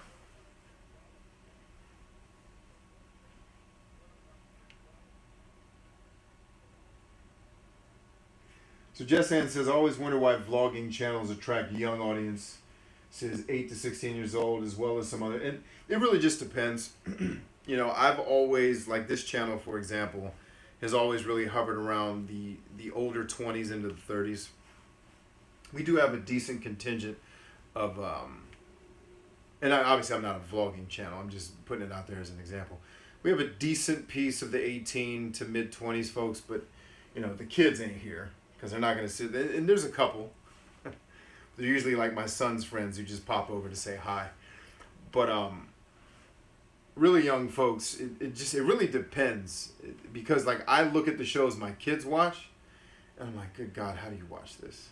Like the YouTubers that my kids like, I'm just like, what in the world are you getting out of this? Like, what is it? I don't understand. Like I'm now that old guy.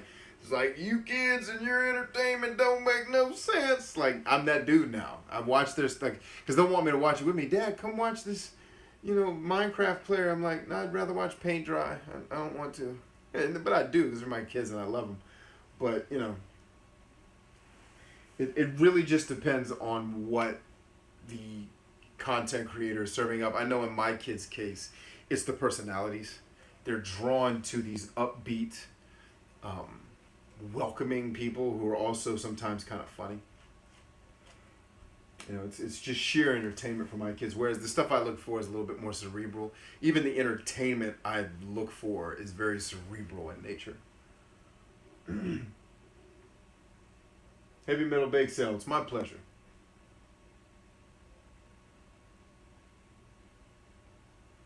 I don't know, maybe we'll just let Jolly take over coaching, man. He's on a roll.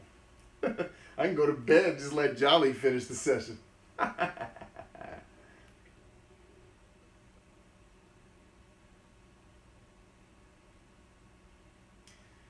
Tommy says, what happens when you're a deranged personality? I don't know what a deranged personality type is. Is there a test that tells people they're deranged? You may have to elaborate on that one.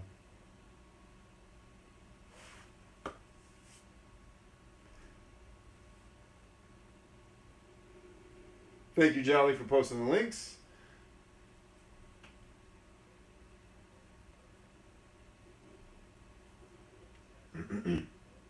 Yeah, that's a good point too. Especially like with the beauty channels and the ladies. With Jolly's comment about finding oneself, like a lot of times, like I have a friend that runs a pretty successful beauty channel. And when you listen to her talk about her audience, they relate so well to her because she shares her struggles with not feeling beautiful. And she actually shows her audience what she really looks like before she dolls herself up. And so her audience can totally relate to feeling insecure and feeling not beautiful, and then seeing how she can transform herself. Now, don't get me wrong, my friend is very pretty. She's not an unattractive person. It's just she shows herself before she's made up, which is obviously not as excitingly pretty as when she's very heavily made up. But the point is, she shows herself kind of as normal, and then what she looks like when she's beautiful, just to show these girls that look, I'm not much different than you. Like, your beauty comes from in here, and the younger girls can totally relate to that because it allays some of that insecurity. You know what? It's funny because a lot of those types of channels get criticism for being, vain, but it's something like Sam, my friend. It's not like she really wants to impose upon these young girls that you don't have to be defined by what the world says is beautiful. Like, her message is outstanding. You know what I mean? And that's one of the reasons why people are so drawn to her, is because her message is about empowerment. It's not just about let's put on makeup so we can, in a very shallow way, try to feel beautiful. It's understand that you are beautiful, and what we do here is just the icing on the cake. So I think you'll find that in those types of worlds where it's really, like I said with my kids, it's totally connecting with the vlogger or the blogger or whatever the case may be. It's being able to feel that relational connection and that relatability. Same thing that makes reality TV work, by the way. Let's see. Why is Jolly Mage apologizing? He said, sorry, B. Did I miss something? Did Jolly destroy something? I don't know why Jolly's apologizing.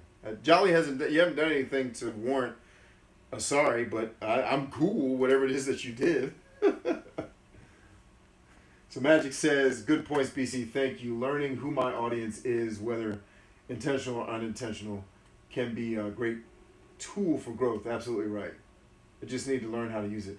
And really, you'll learn to use it by being in places like this, but also through experimentation. You'll try things, some will work, some won't. You'll be able to make the adjustments and stick with the things that do, and continue to expand your ability to reach more people by doing that.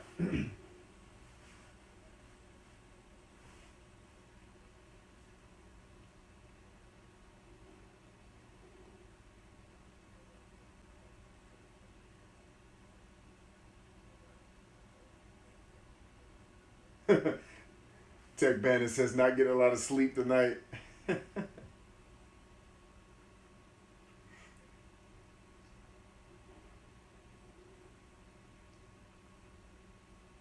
All right, do you guys and ladies have any more questions? Because I've pretty much gone through what I wanted to cover tonight. And then some. I think we've had a really good, I think you all would agree, and you can type I agree if you like, that we've had a really good discussion tonight. I know I've enjoyed it. I hope those of you watching from wherever you are have enjoyed it at least half as much as I have. So Jolly says, so this is hilarious. And this is so, knowing Jolly's personality type, I'm going to show you guys something here. So Jolly says, I didn't mean to take over the advice part, but I got your back. LOL. No, I'm not. But so he's apologizing for doing what I asked him to do. By the way, he has a very similar personality type to my wife. She apologizes all the time. Like, she apologizes to the point where it's annoying. Like, just stop it. And so, like, I asked him, please answer questions And then when I thanked him, like, man, we're going to let Jolly take over the show, he interpreted that, oh, my bad, I wasn't trying to take over the show. I'm like, no, dude, that's a compliment. It wasn't a criticism. I wanted you to answer questions. And I'm joking with him for the sake of the audience to show you that our personality types drive our behavior. And that's why in our programs, we start with personality typing. Like, it's one of the very first videos in the blue belt. It's not in the green belt. Green belt really focuses on the mechanics of YouTube and understanding how to use that to your advantage and build a strategy around it. In the blue belt, we start talking about the creator. Like, how do you become better? Not just how do you make better content and buy better microphones and understand SEO. How do you become better? Because when you get better, your creations get better. And I'm using that to illustrate the point that when you understand personality types, you know, you can understand, like, I totally understand why Jolly said sorry, because I know his personality type. It's he doesn't want to do anything to infringe upon what's going on here, right? And that's totally cool. But knowing that about him, I can reassure him, dude, you're good. Like, I'm glad you're taking over the conversation because I want this to be a group effort. And see, so I can show him empathy and I can show him encouragement that then makes him more confident in what he's doing. And thus now he wants to do it more, which helps us, it helps you, it helps me because it takes the load off of me, and then everybody wins. The more you can understand those nuances and apply them not just in your YouTube channel but to your life, you'll start to see a lot more success working with other people. And make no mistake, if you want to win, you're going to have to work with other people. Let's see.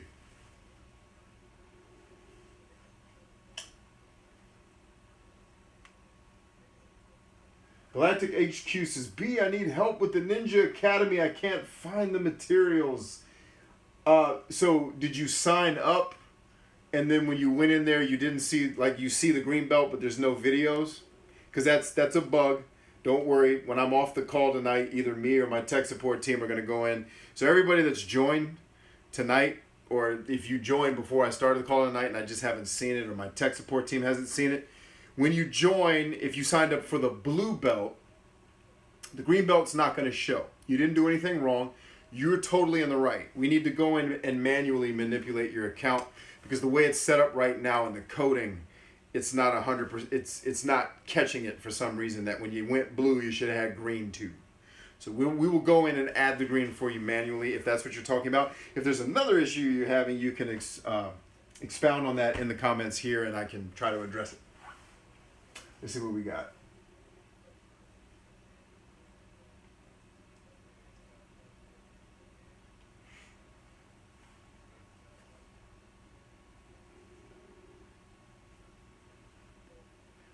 Web fam for family forever. I agree. Excellent.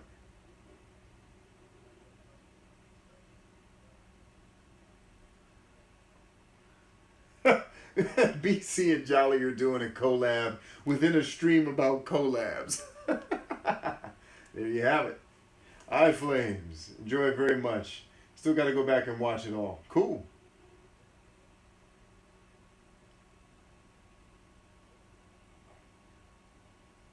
Guardian Soulblade says, I've heard beauty channels get flack for getting... Man, everybody gets flack. Here's the deal.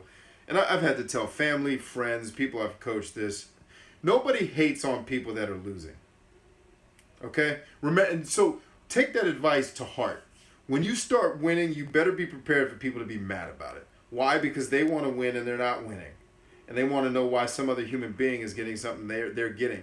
And what they don't realize is the amount of work, sweat, and blood you put into getting that win. What you had to sacrifice from your life. I talked about my friend Sam. Do you understand how much of her life, she's a single mother. Do you understand how much of her life she's had to sacrifice to get the little bit of success she's had on YouTube? So if people are going to give her sweat because she got free stuff, they can go jump off a cliff. And yes, I said it. Not to be disparaging or disrespectful, but because people like that don't understand the struggle. Nobody ever, and I'm not taking up for him, but for the love of God, nobody ever accuses crappy quarterbacks of deflating footballs. Do you notice a pattern? That only the people who win get this heavy criticism. Nobody was criticizing Robert Griffin III when he was playing for my team for cheating. Why? Because he wasn't winning. The minute you start winning, you better be prepared for all the jealous people, all the people that can't handle your success to have something negative to say about it. It's just the way it goes. Because the weird thing about this world is people are too delusional and lazy to just go out and either one, this is what I've never understood about haters. Not my haters, just haters in general.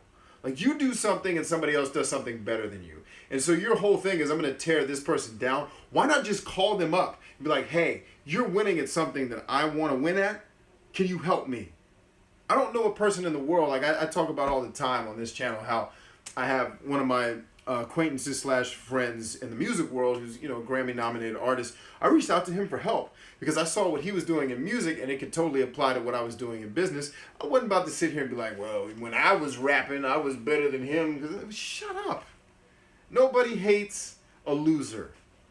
No, they hate a loser by not paying attention to a loser. I'm telling you, the getting flack for getting free stuff, come on. It's such a, and I'm not saying come on to you, I'm just saying come on to the people that care. Like, if Sam gets if she gets a free house, good. And I hope she uses it to add value to more people because I know her struggle. I know her being a single mom, trying to raise a kid, work a job, and build a business at the same time. Dude, my hat's off to her. I hope everything she gets is free because she gives so much value to the people that she reaches, man. It's just, this world is so full of delusional, lazy people. And I'm not trying to criticize them, I'm just identifying the reality. The world is full of delusional, lazy people who aren't willing to struggle to get what they want. They want what they want, but they're not willing to work for it. And we're all guilty of it. Don't get me wrong. I'm not in a place of judgment like I've arrived and I'm just the bastion of self-discipline and awesomeness. I'm not. I have delusion and I have laziness in me too. Okay? The point is, come on. I don't, opportunity cost. I can't even talk about it anymore. Galactic H2 says, no, I signed up as an early adopter, just been using okay, right on, Galactic. So you need to use the link that's at the top of the Facebook group now. Create your account and I'll add all your stuff. I'll add all the products so that you can access them. So we just moved to it. We basically created a new web infrastructure that runs everything now, so it's a lot more efficient for me to manage it on the back end. And so where you've been going to get the videos, the old stuff is there. It's still there, but if you want the newer stuff, we need to get you squared away. So make sure you've set up an account, and then I will set up all your accesses so that when you log in the next time, you can see everything.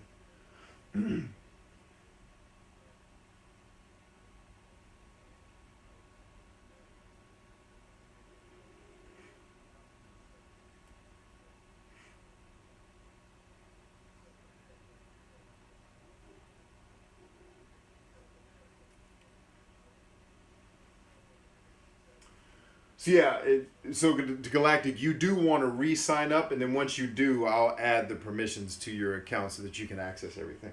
Because then when you go back to the page, you can click on I'm already a member, and then boom. Like, so if you're in the private Facebook group right now, click the link. If you've created an account, then you're fine. You just, when you go there now, because I'm trying to remember, did you already create an account? And I already did it, but we have a lot of folks in there, so I might have missed it.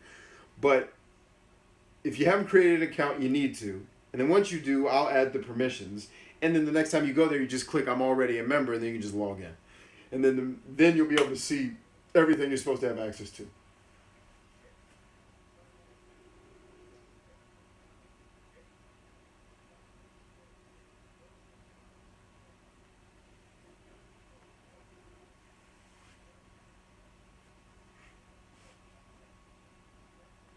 Cool. All right, good. We're good, Galactic.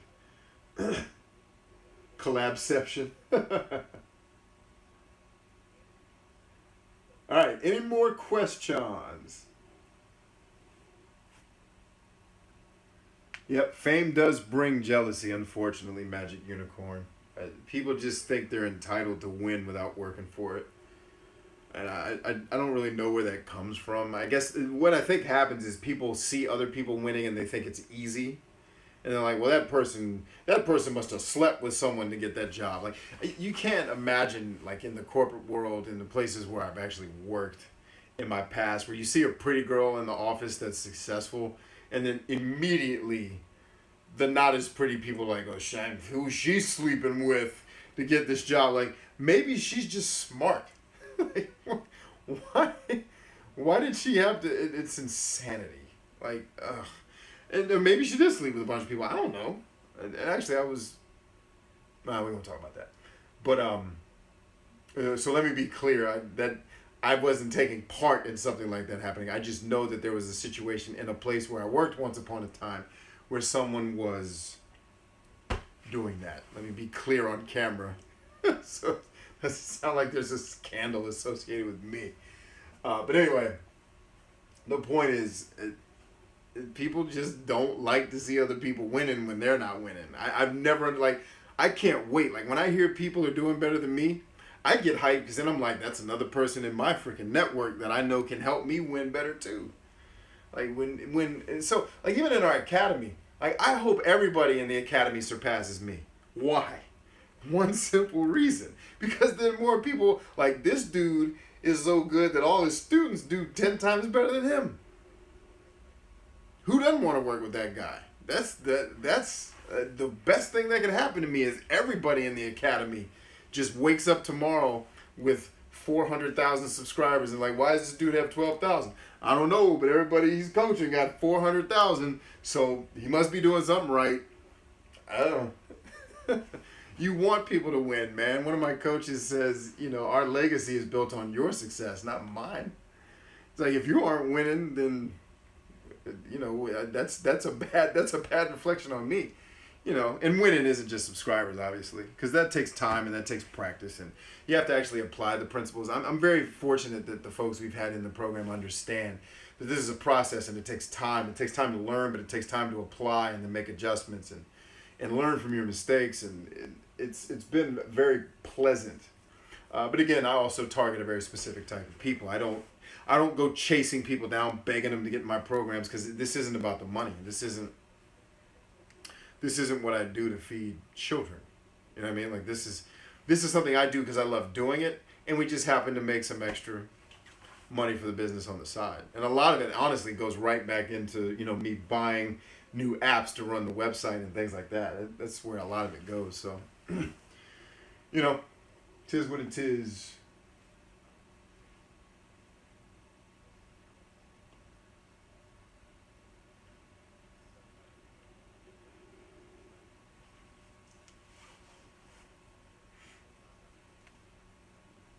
Galactic HQ says, I'm only seeing the black belt course. Is that a problem? No, it's not correct. But it's not a problem on your end. I'll get in there and fix it.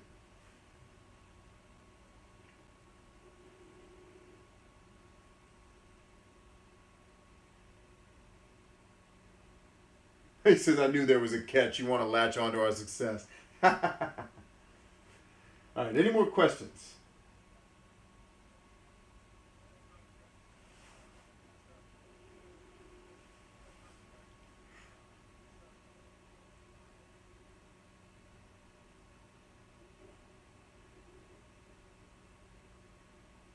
Okay. What about different types of content on the same channel? Do I have any advice? Yes, I do. What would you think if Ford, the company that makes the cars and the trucks and stuff, what if all of a sudden Ford started making, let's see, let me use an example. What if Ford started making video games? How would you feel about that? Would you go out and buy games developed and published by Ford? Would that be your thing? And now, granted, some fact checker will eventually be like, well, you know, Ford invested in Nintendo's Flap Along. Like, you stop it, fact checkers. Quiet. How would you feel about Ford starting to make video games? And I could predict your answer would be like most rational people. That would be weird. And I probably wouldn't be inclined to buy a game made by Ford until a bunch of other people bought it and proved that it was awesome. And frankly, I don't want my video games coming from Ford. I want them coming from the people who've been making video games for 100 years. Or 60 years, or however long games. The argument's out about how old video games actually are. Frankly, I think the actual first computer was built back in the 1800s. It just was long before its time, so the guy that did it. Nope. So, here's what I tell people. A business can have different products, but those products should be centered around the theme of the business. Okay, so if you make motor vehicles, you can sell cars, and you can sell different types of cars. You can probably get away with selling trucks. You might even get away with selling motorcycles. But you start selling, you might even be able to sell boats. You might have a boat or two in there. Some type of moving apparatus, tractors. Probably people are going to be okay with that. The minute you start making something that's not congruent with the expectations of your existing audience is the minute you start to segment your audience. And this, I can tell you from very specific personal experience, that's exactly one of the mistakes I made on Alloy 7. I told our ninjas in the academy on our last VIP coaching call, and I'll share it publicly, if I had it to do over again, I would have split Alloy 7 into 2 channels 2.5 years ago. Without question. If I could go back in time, I'd do it, and I wouldn't even think twice about it. And I would have dumped all my gaming content onto a separate channel, and I would have done what I'm doing now on Alloy 7 2.5 years ago. And where we'd be in terms of Alloy 7 would literally be 10 times further than we are now. Because, again, when you make the right decision, it takes time for the benefits to kick in. Gaming and coaching business professionals, small businesses, DIY creators, entertainers, and YouTubers do not go hand in hand. They're not congruent. You can't, the audience coming here to watch this is not coming here to watch this. So can you have different types of content? Absolutely. But that content needs to be centered around a specific type of theme. And whatever the theme is, the products underneath it need to fit within the theme. The minute you get something that doesn't fit in there, you're going to have an issue where your audience is like, well, why? I don't want to watch that. Ugh. Like, it's not suiting my purpose. All right, so that's my advice on that is, yes, you can totally have different types of shows, but they need to be centered around a theme. It's funny, too, because I've given that advice for years, and people are like, well, you run games and coach, and I'm like, right, because I'm doing it wrong. Like, what part of the conversation did you... It's funny, because I had someone try to, like, argue with me. Like, but you do different types of content, and I'm like, right, because I'm doing it wrong. Like, I can't just overnight be like, we're done. Like, I have to respect the audience that I've built because we're talking about thousands of people in both of those buckets. I can't just overnight be like, all right, bet, I'm out, peace.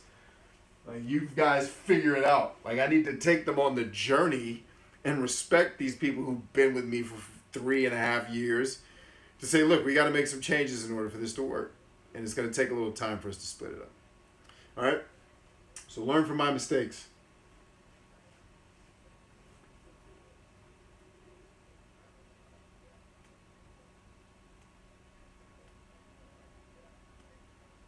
But Yamaha makes everything. I would love to see, and that's a good point.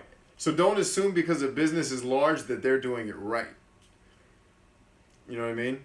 Like Jack Welch figured that out with GE. GE was all over the place. And he was like, all right, here's the bottom line. Everything we're doing, we either can be first or second place in the market. If we can't be that, it goes away because it doesn't fit. So don't assume that because a company is large that they're doing it right. A perfect example is Coca-Cola. Once upon a time, back in the 1980s, they launched something called New Coke. You think New Coke helped their business? Well, we can assume that it didn't because New Coke doesn't exist anymore. So there you have it. You know, you stick with what works. And it's a marketing principle called line extension when you start adding a bunch of other crap. Like, you can innovate and build new products. They just need to be congruent with what your audience expects.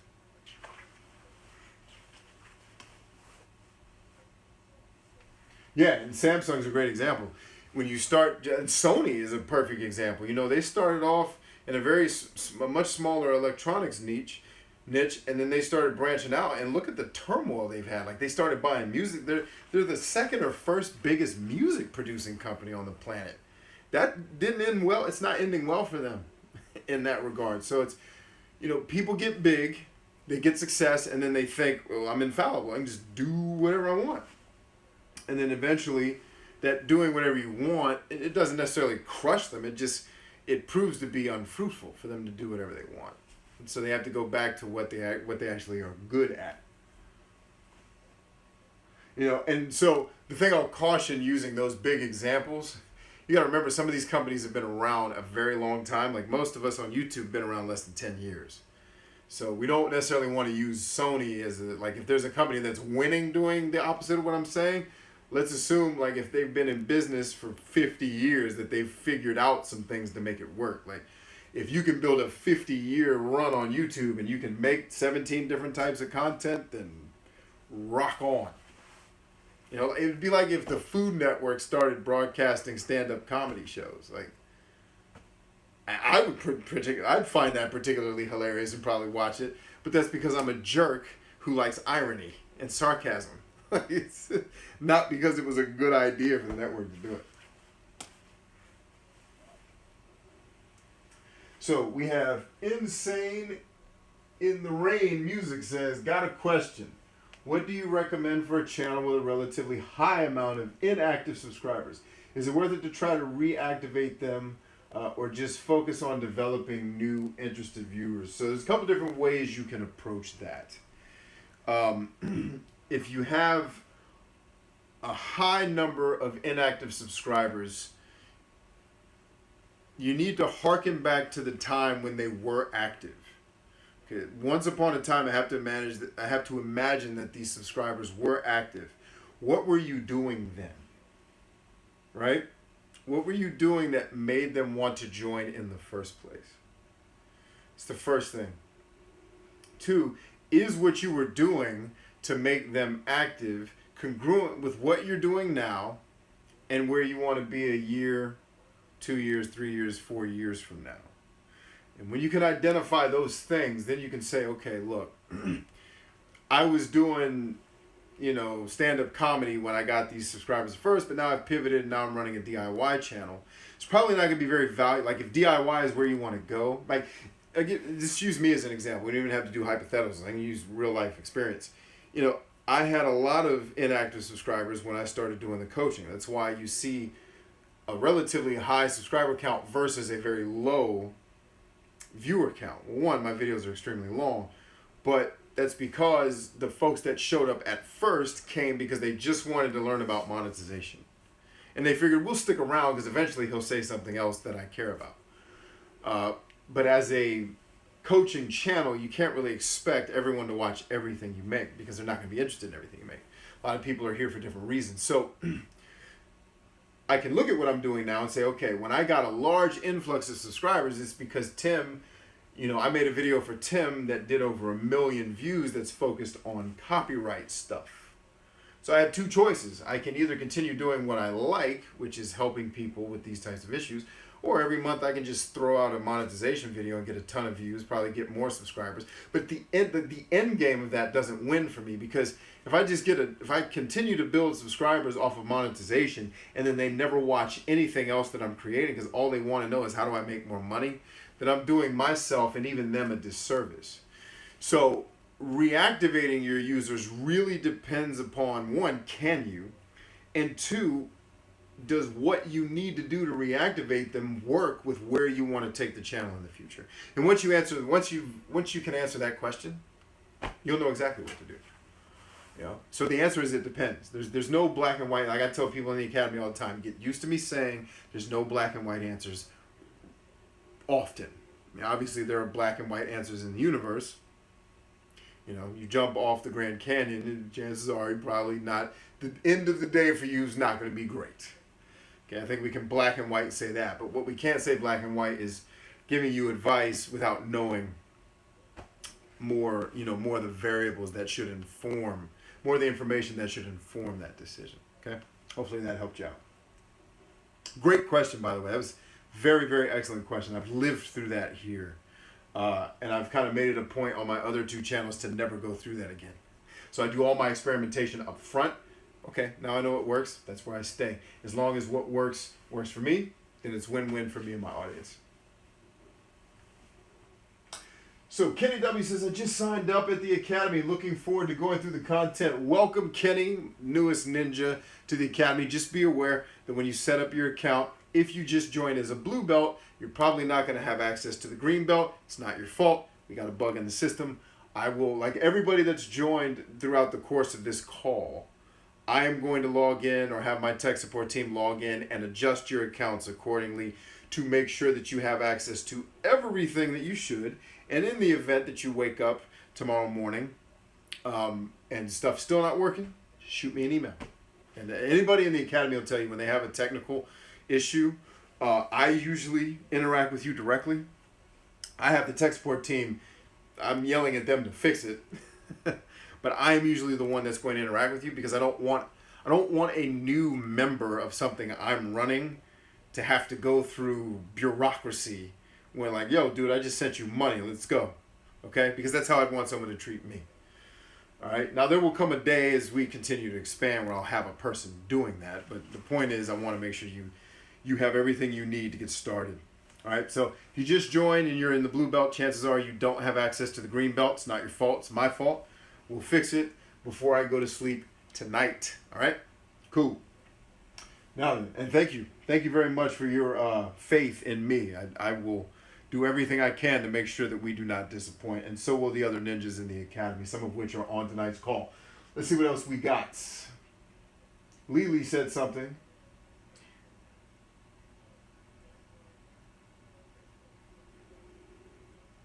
Yeah, that's a good point. It's saying that people envy the happiness of famous people, not exactly what they do or how they achieve their success. Great point. I like that. Well said.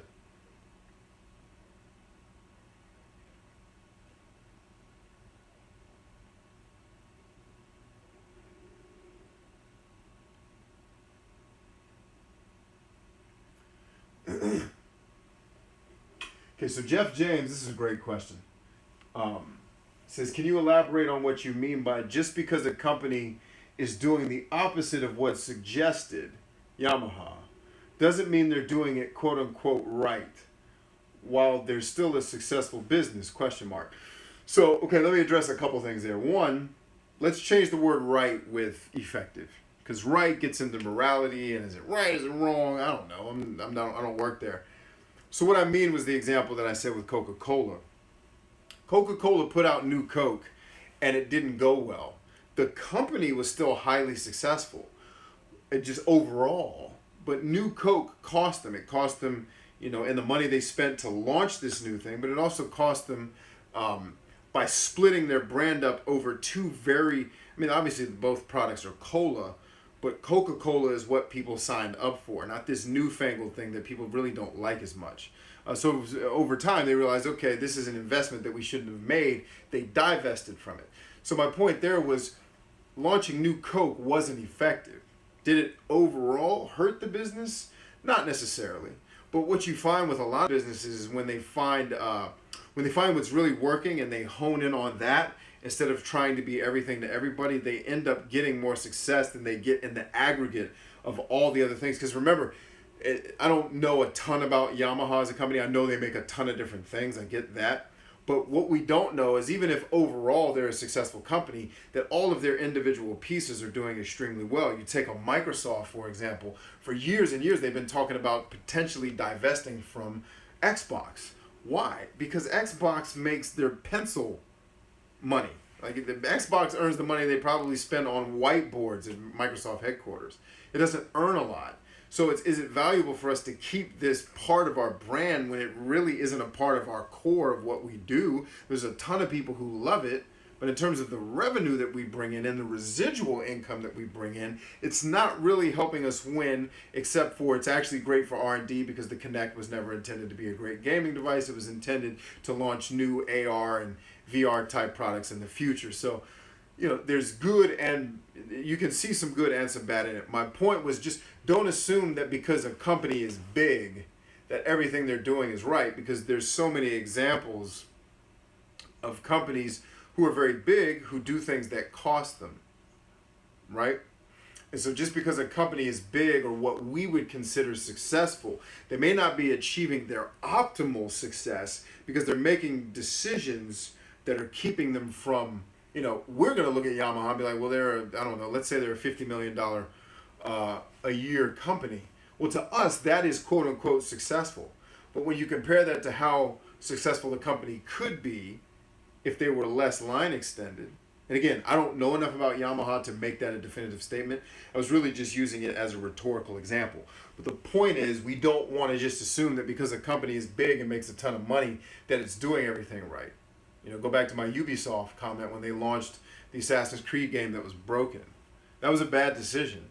You know what I mean? Now, granted, that's a lot more obviously a bad decision. The company's still overall successful, but it doesn't mean everything they're doing is optimal or effective in helping them reach whatever their bottom line is.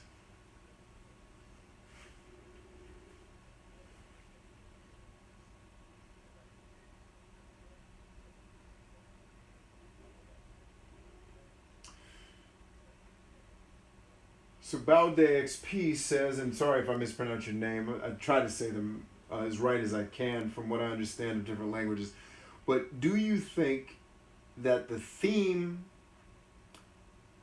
that helps merge two different types of content can solely be the personality of the channel and its presenter? So yes, so if your theme is I'm selling me, then yes, there's some rationale in believing that I can do a cooking show and I can also do a breakdancing competition show and I can do the stand-up comedy show all on one channel because what I'm selling you is me. Okay, the brand there is you are coming to see me, not the different, like the antics I'm getting into are just kind of the backdrop for my story. Okay, so is it possible? Yeah, I think it's possible. But it would need to be very clear up front that your personality is what you're selling. You is what you're selling. I'm a crazy guy. I love to get into crazy things. So join me for my cooking show where I do backflips while making omelets. Join me for my breakdancing competition where I challenge my great-grandma who's 96 years old to a breakdancing competition. And then join me, you see what I'm saying? So you would just have to be very clear about your messaging. That you're going to see a whole bunch of crap on this channel that's not in any way related to each other, but the common thread is me.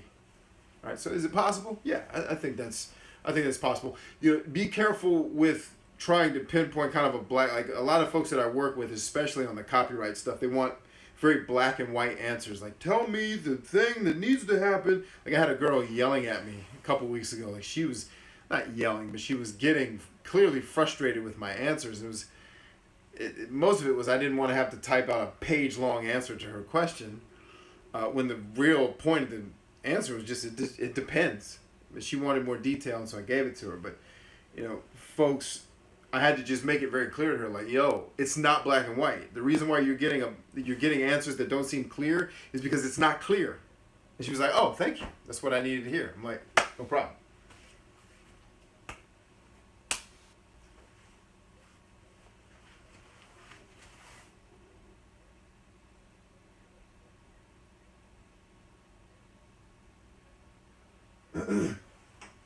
Let's see. Jess Ann apparently asked a question. Did I miss it?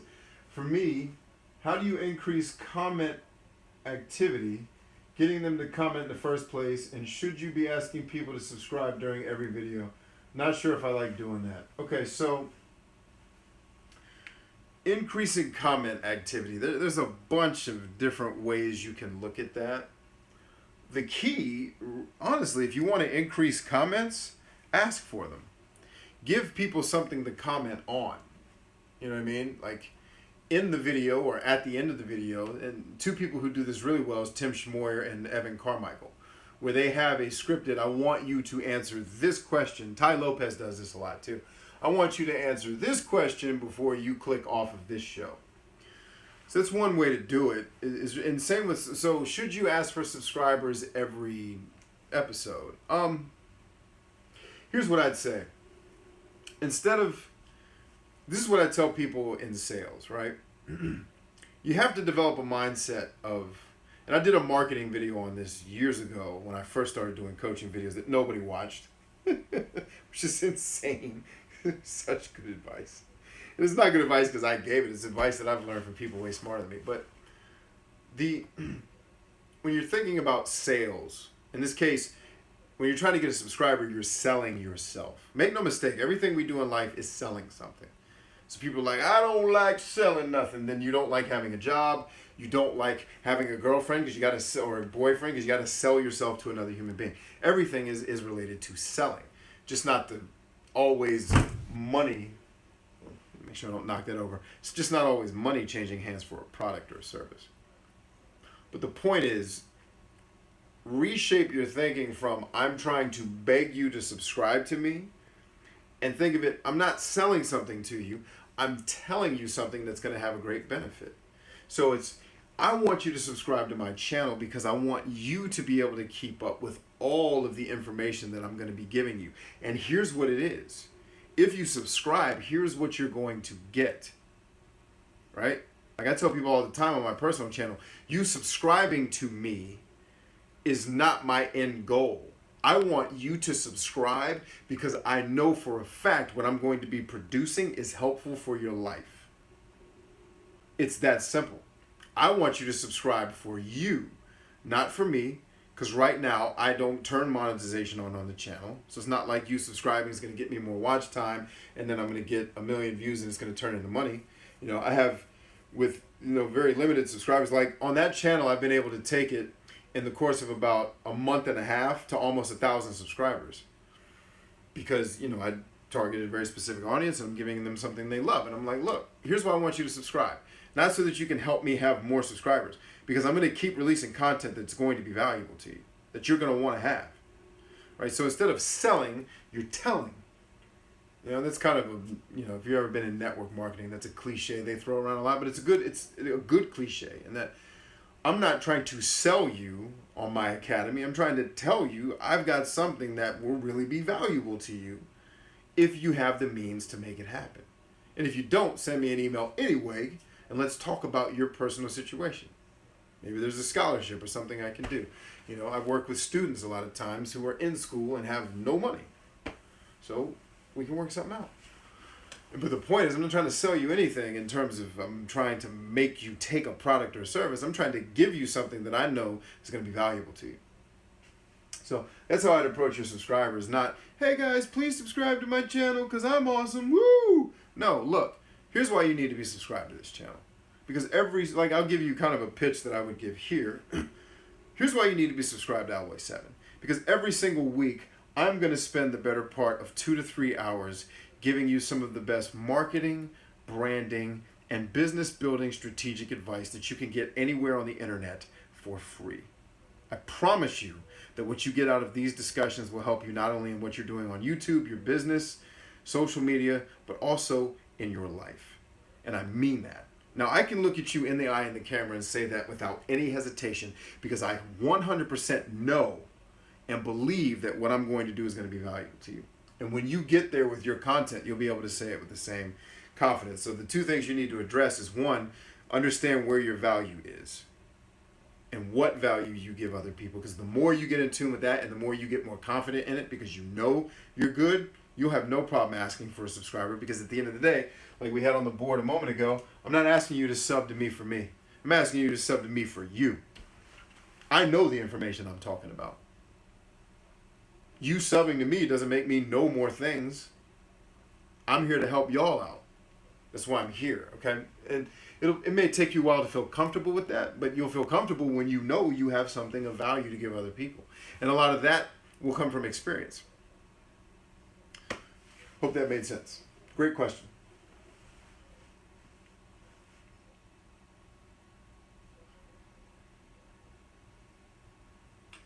How do you make it short, sweet, to the point, and not artificial? You just be yourself. Like, I just gave you how I would exactly say it. Now, I usually don't get quite that forthright closing out my videos because I wanted to feel a little more upbeat. That kind of sounded like I was talking at you versus talking to you. So I would that's how I would talk in real life. Like if I'm on the street, like when I'm training people in the gym, you think I'm walking up to them, hey guys, it's BC from the gym. Come on, you can do it. 1, 2. No, get your on the machine and let's go to work. And stop slouching. I saw you cheating on that last rep. You're not cheating me, you're cheating you. Do 3 more reps. And so it's the real me in real life. I'm not a jerk, but I am very direct with people. When I'm on YouTube, I tone it down a little bit because different personalities take things in different ways. And people that don't know me, like, oh my God, he's yelling at us. I'm not yelling at you. I'm just trying to say I got something valuable that I can give you. So you may want to adjust your pitch a little bit to suit your audience. But at the end of the day, you want it. What you're asking for is, how do I be authentic? You be authentic by being honest with people. Like what? Here's what I want you to do. Let's practice, Jess. Instead of me telling you about it, because I'm an implementation guy, I don't like to just talk about ideas. Write for me. I want you in 3 sentences or less to tell me why I should subscribe to your channel. And if I think it's good enough, I will. And if I don't think it's good enough, I'll tell you how to fix it. Okay? 3 sentences or less, I want you to tell me in the comment section why anybody on here should subscribe to your channel. All right? And then we'll take it. If it's great, I'll tell you. If it could use some tweaking, I'll tell you. And you can use the example that I gave you as kind of a template, if you will.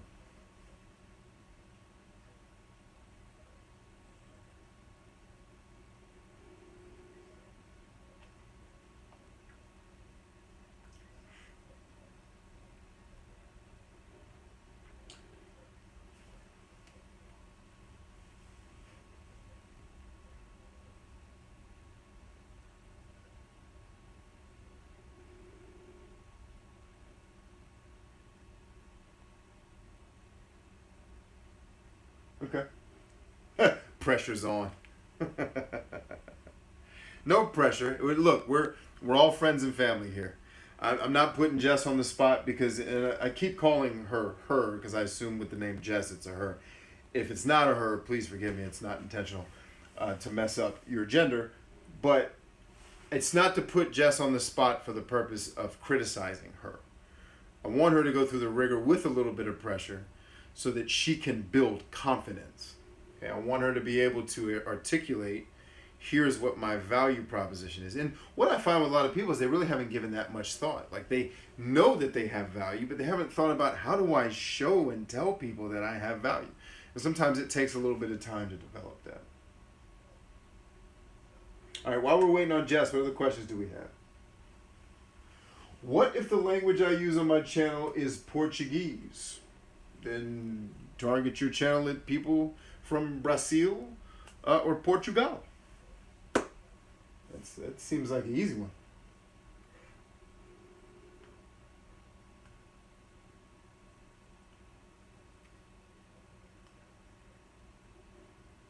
Okay, she says yes, I'm a her. Excellent.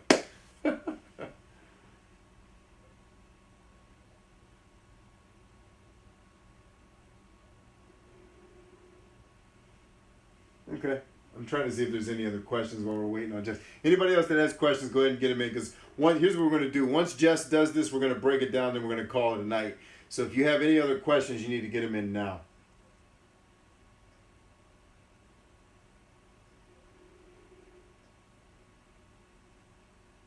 Spirit Point says, did the video you just watched make you a better Call of Duty player?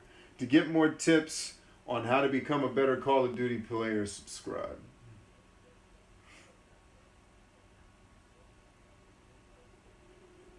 So the only risk, Spirit Point, you have with that is if it didn't help them, you don't want to remind them that it didn't help them. Like I would maybe suggest making your comment a little bit more leading or more specific. You know, or add, like, you can either make it more specific, you can make it a leading statement, or you can add more context. You know, did the video you just watched make you better at X in Call of Duty? Because you need to be specific to the video, not just in general. Be more specific. Like, did the video I just showed you, do you feel like you can now better execute a knife throw or whatever we're doing in Call of Duty these days? I don't know. Clearly, I don't play the game much anymore. If so, tell me in the comments. You know, if so, or you want to start, and then you want to start with if not. Let me know how I could make the video better so that when you come back next time, I can make sure I hit on all the points that you want to see. If it did, then I highly encourage you to subscribe, because I'm going to be doing tips just like this every blank. Okay, so you want to give your viewers an out. Like, if I watched it and totally was like, that wasn't helpful at all, you want to give those folks an opportunity to still give you constructive feedback and want to, well, at least he's going to try to do better. And, you know, usually people are willing to, if they feel like you didn't give them something and they get a chance to voice their opinion, they'll start typing. And then what that does is it gives you feedback about how you can make your video better. And then you can make your next video better, but then it also encourages them to come back because now they want to see, did you implement what I told you? So that's rough. I mean, it's probably not the best example because what you're talking about is very specific, but it just gives you some ideas. All right, what else we got?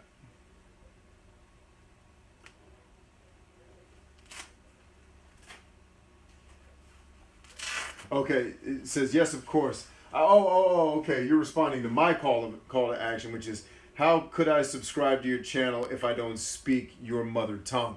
Well said, great question. So that's where, you know, obviously it gets a little bit challenging. You know, I can upload transcripts and translate them for you.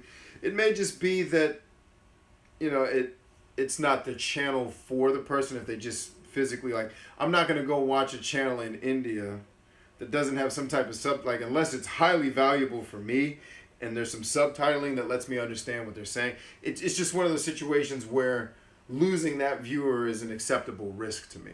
Like if I have to jump through a million hoops just to get one viewer, that at the end of the day, it's, as much as I would love to help them, it's going to cost me too much to go out and help them. Then I'd probably just be like, hopefully someone that speaks Portuguese would, you know, come along and make content for that person. Otherwise, then the onus would be on them to try to, you know, figure out a way to get the closed captioning related in their language or something like that. So it's a great question.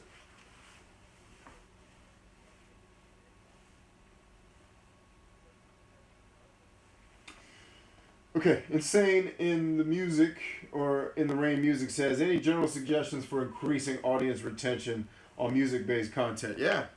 So music, and I come from making music, so I think I can speak to this a little bit. If people are bouncing from your song, the song is just not good enough. It's that simple. Like, if they get through 30 seconds of the song and they're out, you didn't build enough into, so even if you're, let's assume your song has no lyrics so that we don't get into, you know, discussions about whether the lyrics were robust or whatever. Let's just assume we're talking about the instrumental because that's where you're really going to win your audience over, I believe. Unless they're geeks like me and they love lyricism because they write lyrics. So, music tells a sonic story. And so for me to connect with a song, there has to be an immediate emotional connection to the melodies that I'm hearing. Right? Mixed in with the rhythms that very well complicate what's happening. So if I'm listening to your song and I'm gone in 30 seconds, the easy answer is your song isn't good enough. But let's talk about why. In your particular case, I'm going to assume that your song isn't telling a compelling enough story through the melody. Through the part that's really, like, when you hear one of your favorite songs on the radio and everybody knows the words to a certain part, it's because that part was burnt into the head of the listener. And there's something compelling about that part of the song that makes them want to sing along with their friends at the bar, whatever the case may be. So what I would really encourage you to do, if you're not already doing it, is seek out a mentor and really get some training on how to arrange your songs. Okay, how to arrange your songs so that the melody takes the listener on a journey that they don't want to break from. Right? So that goes from writing your verses to writing your hooks, and not talking about lyrics, I'm talking about the sound. You've got 3 seconds to get the listener's attention. And heaven forbid, like, if they love you, they'll sit around for 7 or 15. Like, if you're taking a very long time to build up to the point. You know, you take a song like The Sound of Silence from Simon and Garfunkel. That melody is pervasive. That melody is melancholy, beautiful, and bright all at the same time. And it takes you on the story, right? And then you add in their lyrics. The lyrics are awesome, but the tonality of the voice is what's keeping the listener in the game. So I would really work on the arrangement of how you're doing your writing such that it's taking the listener on a melodic, like, as much as they get criticism, like I said, everyone hates a winner. Linkin Park Mike Shinoda was masterful at crafting melodies that immediately got your attention. And people are always, oh, they're too simple, they're drummers, they blah, blah, blah. No, these guys studied how to write songs such that people would want to stick around and listen to them. And that's the type of folks you need to learn from.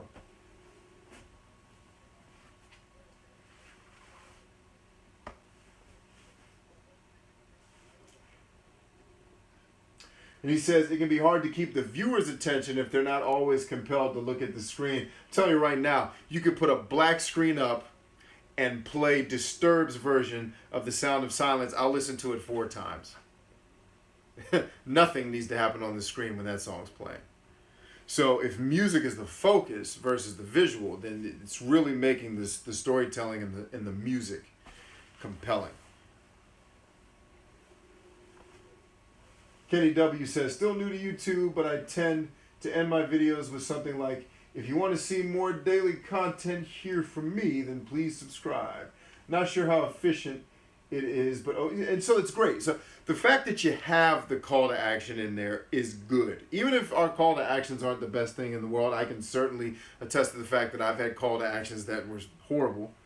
But the fact that the call to action is there is good for one very simple reason. Most people, when they're watching your channel, aren't thinking about subscribing. You know, there's been channels where I'm like, oh, I've been watching this dude for like a month, and I realized I never subscribed to him. I should probably do that because he drops content every week or whatever it is that I want to see. So the call to action just being there is the first step.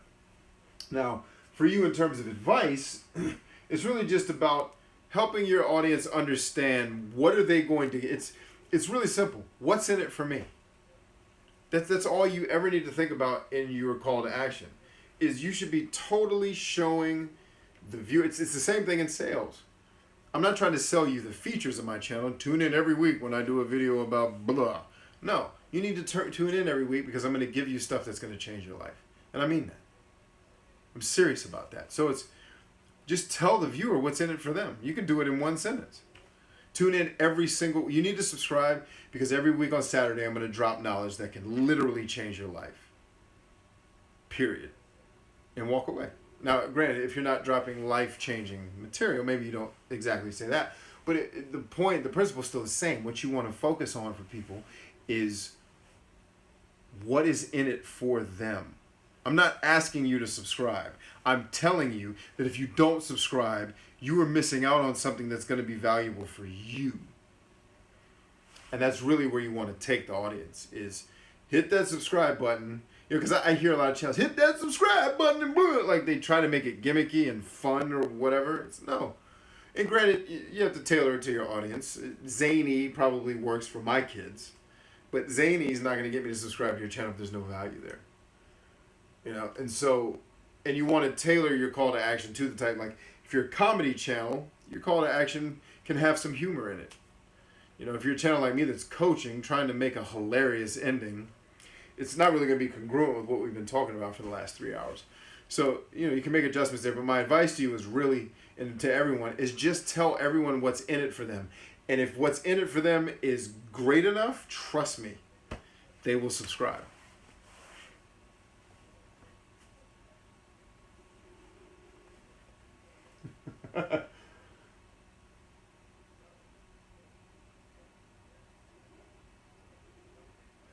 All right, so it looks like Jess posted hers and I missed it. So Jess, you're gonna have to copy and paste that for me, my lady. My mission: give quick but detailed 5 to 10 minute reviews, arcade retro games for people who just have the time.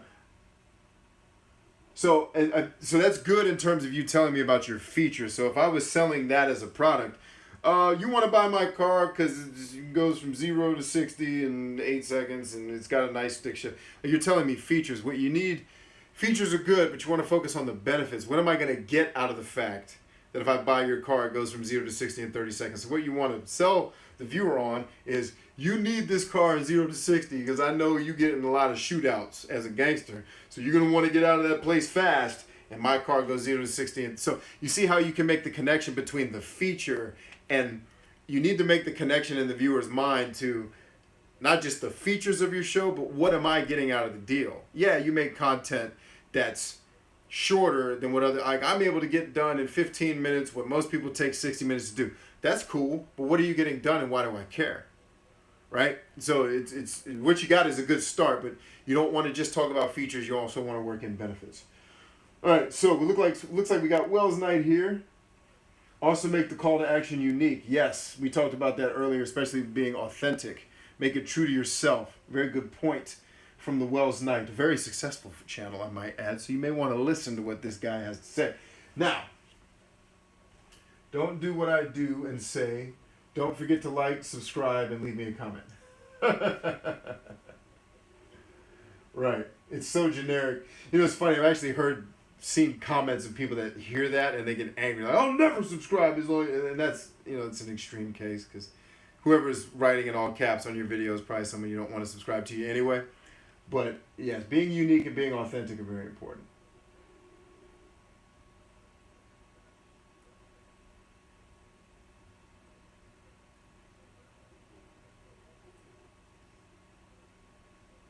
Shoo, Wells got 2 videos. Man, good on you, Wells.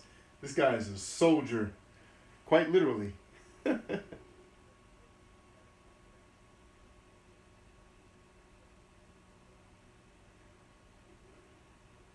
right, so Jess, do me a favor. Here's what I need everybody to do. Nobody comment as soon as you hear this comment for the next 30 seconds. Jess, please copy and paste your call to action because I missed it. I think it's way up top and I'm not near my screen where I can scroll. Even if I scroll. So everybody stop commenting for the next 30 seconds. Once you hear this, just copy and paste your comment into the section so that we can go ahead and as a group review it and then we can all go to bed.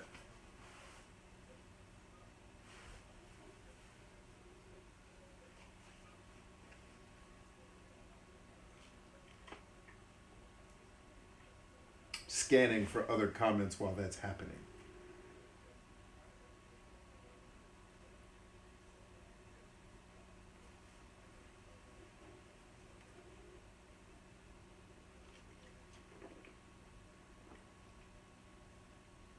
Okay, so here she goes. I want to invite you to subscribe to my channel. I make videos to help you create a positive lifestyle surrounding faith, minimalism, family, and daily life. Great. So we've got a taste of the benefits in there. We're still focused on the features. And that's a great start because now I understand at least I understand where you are trying to hit me. Okay, you're trying to help me develop faith. You're trying to help me with minimalism. I'm going to immediately think, because I'm a minimalist, I'm going to think, okay, she's going to help me focus on the things that really matter. That's great. She's going to help me with relationships. She's going to help me deal with daily life. So what I want you to infuse in there is a small, very short, very succinct narrative about once we get all this stuff that you're trying to get us, what are we going to get out of the deal? Something Tim Schmoyer does very well is he says, I want you to subscribe because I make videos like this every week focused on helping you, features, because I believe that you have a message that can change lives, benefits. Okay, he's focusing on the benefits of you coming here, and he's not, the coolest part about his closing is he's not even saying it, but you're thinking it, which is he's going to help me spread my message. Right.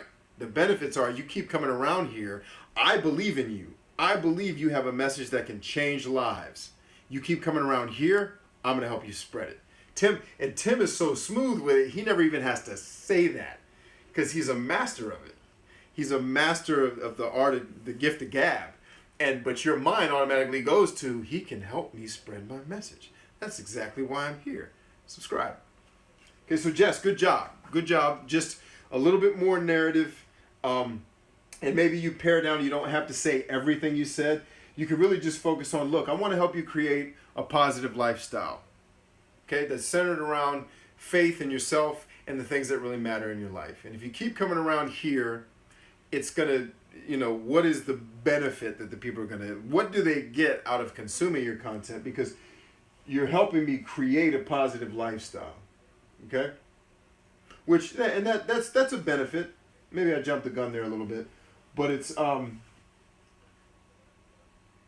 make videos to help you create a positive lifestyle. So what I would probably do is I want to invite you to subscribe to my channel.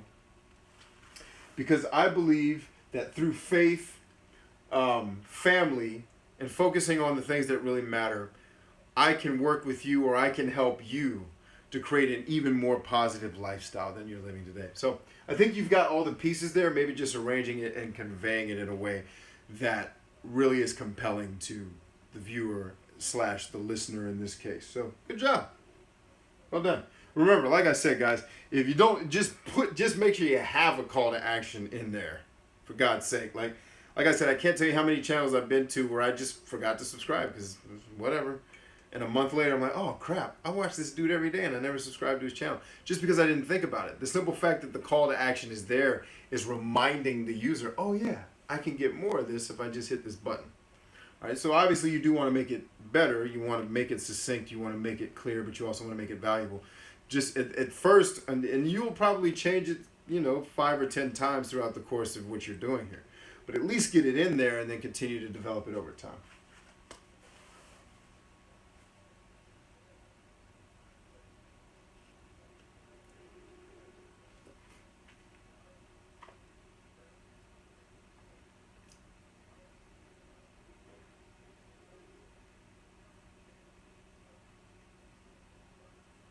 Hey, the Dark Mistress is here. Excellent.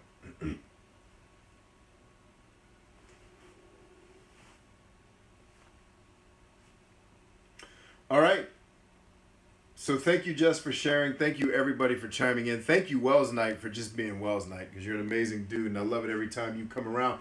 Thank you, Jolly, for helping us moderate. I saw that you did have to cut somebody's comment off. I didn't even see what they said. I'm sure it was amazing, amazingly hilarious. But I want to thank everybody for coming out tonight. Thank you so much for watching. Thank you, more importantly, for engaging, because you engaging here, you may not realize it, but the questions that you ask and the comments that you make are helping everybody else that's here, myself included. You have to understand, I'm a person who learns by talking.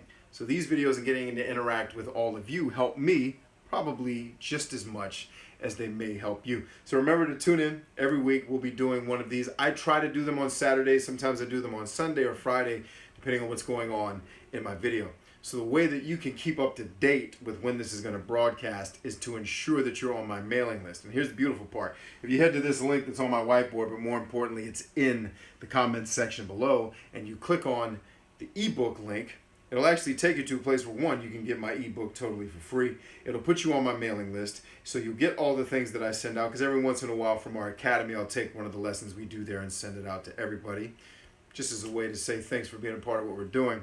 But you'll also be kept up to date. I send out an email, usually 2 emails before I do these shows. 1, to let you know which day we're going to do it on, and that's usually I send that out on Friday. And then 2, I send out an email several minutes before the show actually starts to let you know that we are live, so that you don't have to be scouring around YouTube trying to figure out when the show is going to be. You'll actually get a personally delivered email to you to let you know that it's happening. Again, allow me to thank everybody for being here. Excellent comments, excellent questions. If I missed one of your questions, not to worry, we'll still be doing this in the future.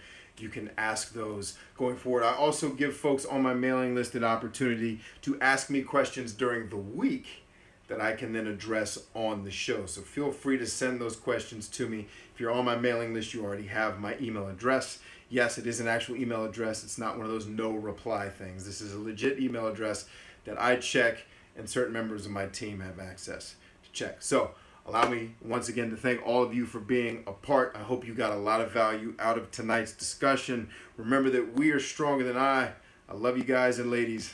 See you on the next one.